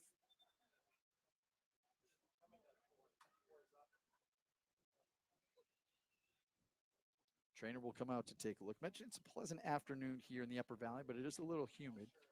Temps the last couple of days have been a little bit cooler, so having to get back used to that warm and humid temperature. Sometimes you'll see cramps start to develop towards the back end, but both these teams have put forward a spirited effort, I think it's safe to say, here this afternoon. Dartmouth got their big chance early, were able to capitalize on Granholm's first of the season, and then we saw a flurry towards the end of half number 1, a goal coming off the board for the Thundering Herd because time had expired on a scramble in front of the Dartmouth net. That kept it as a 1-0 game. Shots in the game in total, 11-6 right now in favor of the Thundering Herd, 6-4 shots on goal in their favor as well. Travasos was the player that was down, back up walking under her own power at the moment. A day of rest tomorrow for the Big Green, then they've got Merrimack coming in on Sunday. 2 days of rest, meanwhile, for Marshall before they take on Harvard. Yeah, another big test coming up for the Big Green, but still 12 minutes and 8 seconds to see off if they want to start the 2024 campaign off with win number 1. Curry challenging. Thundering Herd will control. Back it comes to Towns. Towns seems to be in a similar role here today that we've seen Lundgren. There's been times where she's really come up to help join the attack and times where she's been anchoring things down at the back end. Love what I've seen out of Towns here this afternoon for this Marshall team. She's been rock solid playing in that right back spot, but as time starts to tick down, I think you're right, Matt. She'll be more involved in the attack as Marshall chases the match. Deep throw on the far side that glances off of McComas. Another throw to come here for the Big Green, closer to their bench.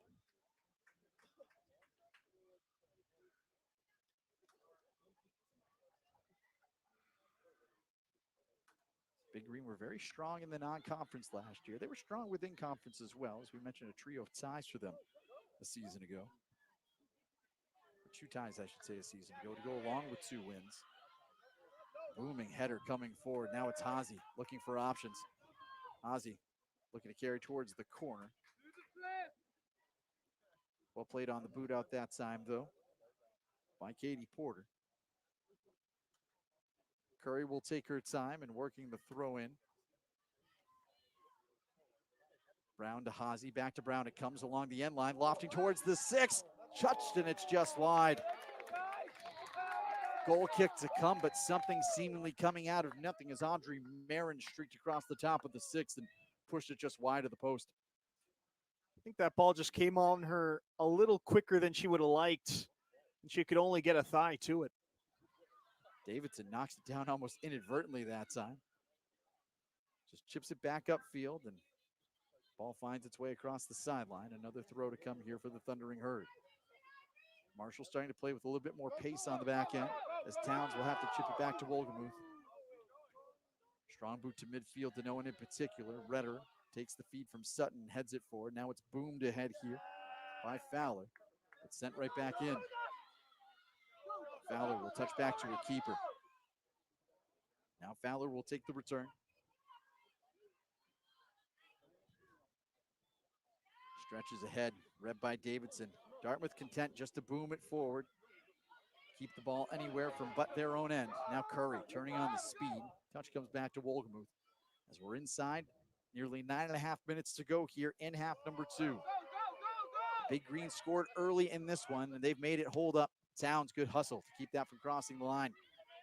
Fisher's not had an opportunity to go here much in the second half. Fisher, a wrap around the waist that time of Marin.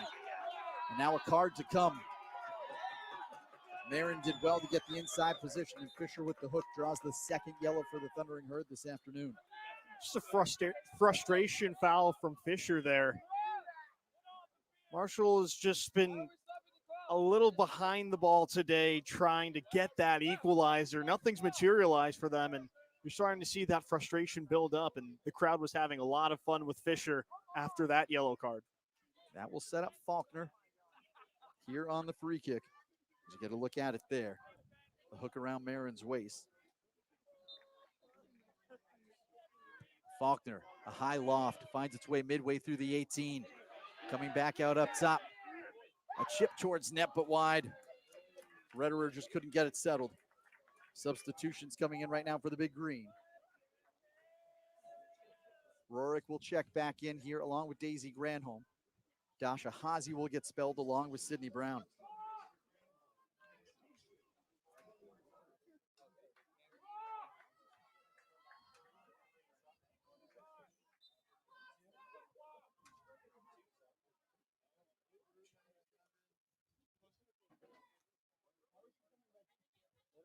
Wolgemuth to Ekstrom.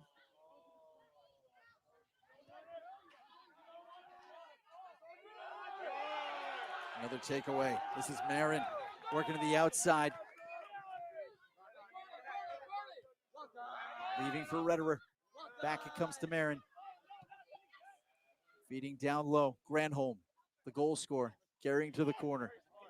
Just trying to bleed time down. She and Ekstrom in a battle right now. Down she goes, and they'll say off of her boots last. Feels a little early to try and just race to the corner and take time off the clock, but if Dartmouth can keep their pressure on and force Marshall to play out of their own end, they'll be able to take time down, I think, a little faster. Substitutions ready for Marshall at the far side as this is a throw. Trio of black and green jerseys readying to check themselves back in. The Amish will check in here for the Thundering Herd,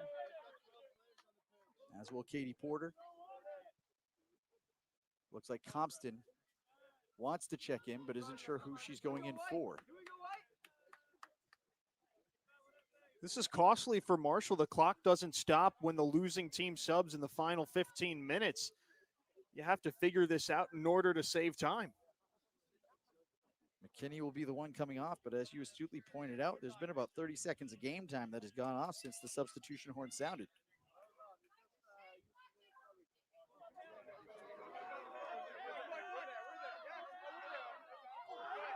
Marin, good battle. She's put on some good minutes here in the second half as Marin. Rorick leaving. Granholm back to Marin. Now Rorick trying to chip into the 18. Wolgemuth will keep it down and look to try and send it ahead.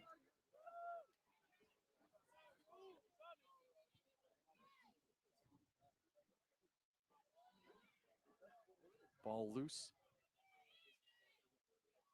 Granholm tries to turn forward with it. Instead, it comes back to the Thundering Herd. Now a chance for Marshall to try and counter.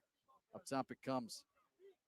Ebony Leckie looking for some space. Gets it here to Fisher. Have not said their names much here in half number 2. There's Towns in a race right now with Marin, but Marin will get to it first. Substitution coming in right now for the Big Green. Won't come in, excuse me, as it's going to be a Thundering Herd throw.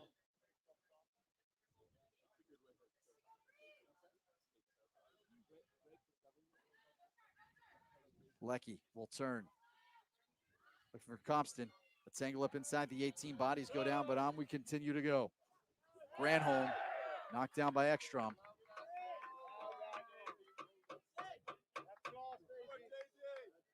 Free kick coming here for the Big Green as we've moved inside, 6 minutes remaining. Faulkner lines up to try and take the free kick. Likely to just boom this ahead. Let the chips fall where they may. Towns with the first touch. Back to midfield. Rorick continuing to pursue. Thundering Herd, they'll come away with the ball. Compston, some space to operate. Looking for options. Has Fisher wide. Fisher against Lundrigan. Fisher towards the end line. Will draw the corner. Patient play that time by Fisher. Able to knock it off the boots of Lundrigan. And draw just the second corner kick of the match here for the Thundering Herd. It will be Fisher lining it up to take it. She'll approach with the right with an out swinging kick. Sends it in, top of the 6, looking for a head. Still loose top of the 18. Lofted back towards net, but Connors has a read on it.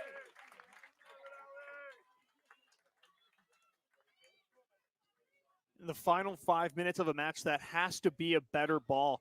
It felt like Dartmouth was very quick to it. Didn't cause that much panic amongst the back line, and the Big Green dealt with it about as well as they could have. Rorick chipping to the outside. Rederer to chase. Can't get to it.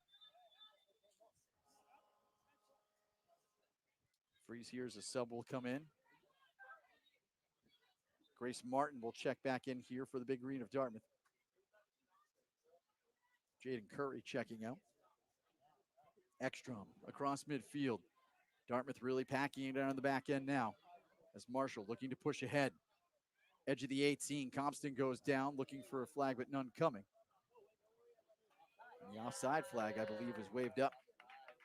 A little bit of gamesmanship trying to draw a free kick on the edge of the 18, but you're going to have to do a little better than that to draw a foul.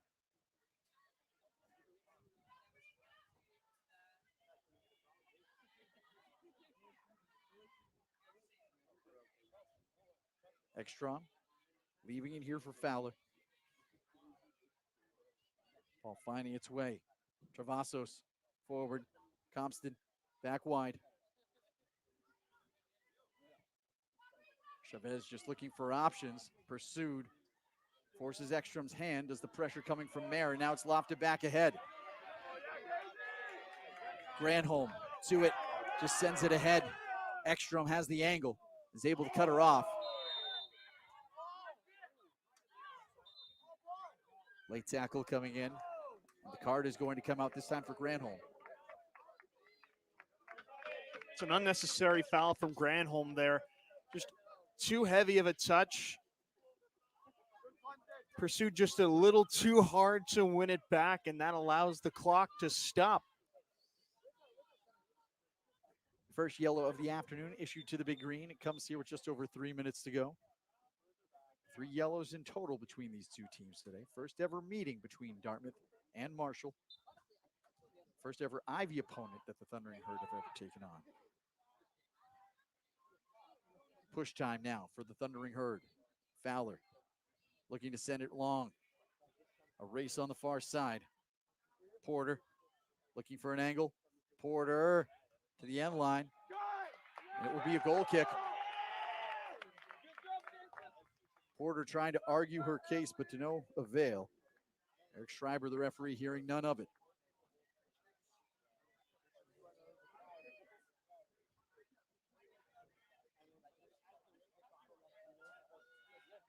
Connors has been strong in net today, 7 saves in total.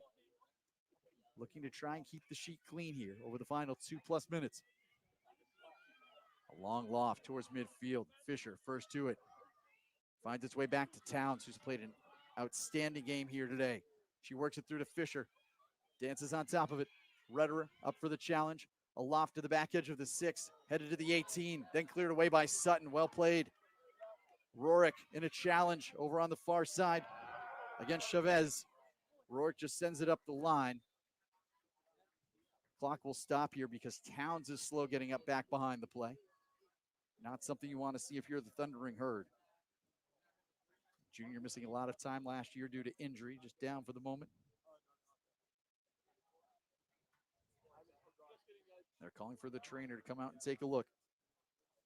Minute 47 shown on the clock. Daisy Granholm broke through early on in this game, in the game's second minute.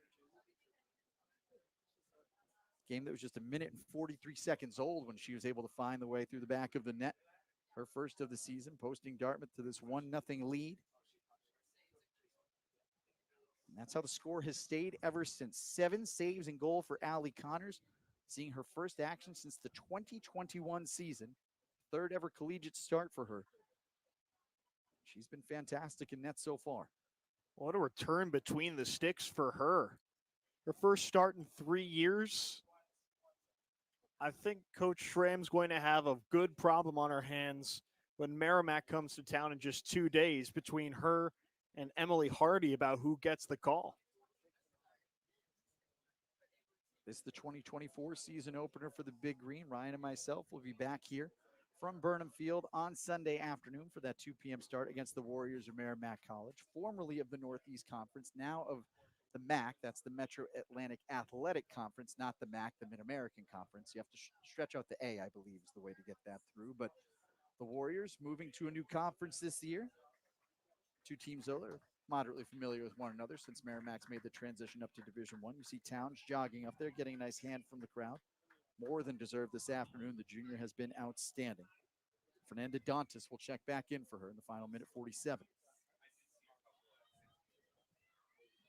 Throw coming from in front of the Thundering Herd bench.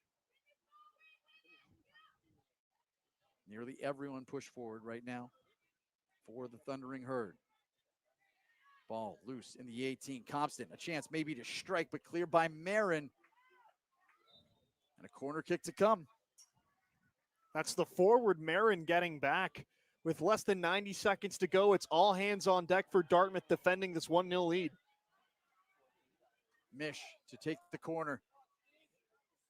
Banging in to the 6. Ahead, it leaks through. A race to the ball. Compston gets there, makes contact. And they're going to call a foul.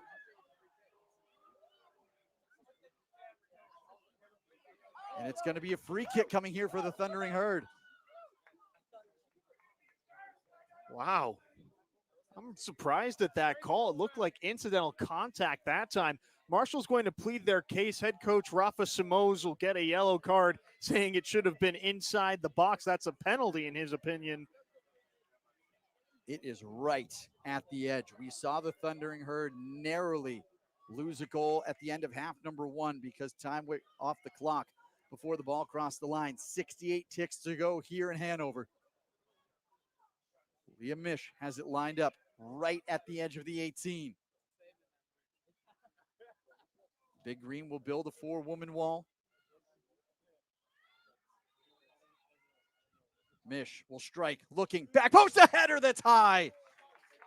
A beautiful ball sent in by Mish, but the connection, just not able to find the strings. Just couldn't quite get the angle right. Once again, Mish delivered an excellent ball, put it right on the edge of the 6. Marshall just couldn't direct it goalwards. Otherwise, it's 1-1. Beautiful look at it coming here. Getting cleared out and a throw to come here for the Big Green with 35 seconds to go. Davidson just content to throw this up the line. Tangle and a foul whistle down. Dartmouth should be in no rush to take this free kick. Grace Martin will saunter her way towards the ball and ready to lob this one forward. Just sends it to the corner. As Granholm content to carry to the corner and carry it back. The final seconds to tick down, and the Big Greens start off 2024 in a big way. They pick up win number 1 here in the 2024 season, a 1-0 win over the Thundering Herd of Marshall here on a Friday afternoon. Daisy Granholm's goal in the second minute stands up. They start off the 2024 campaign in a fantastic way. So Granholm able to come through in the game's second minute. How about Allie Connors on the afternoon? 7 saves in goal, keeping the clean sheet. Her first collegiate action since 2021 goes the full 90 and keeps Marshall off the board. It was like no time had passed for her. She looked sharp in net, and you could make the argument she was Dartmouth's most valuable player on the day. Fantastic play on both sides this afternoon. We saw excellent efforts out of Mary Lundrigan for the Big Green over on the other side. Madison Towns as well. Some opportunities for the Thundering Herd that they just could not quite cash in on. They'll have a couple of days to reset before they head down to Cambridge to take on the Crimson of Harvard just 3 days from now. Big Green have 1 day of rest before they'll take on the Warriors of Merrimack here at Burnham Field on Sunday afternoon. But fantastic games. I want to say thanks everyone for joining us here today and pass along some thank yous before we get out of here this afternoon. First, the folks in the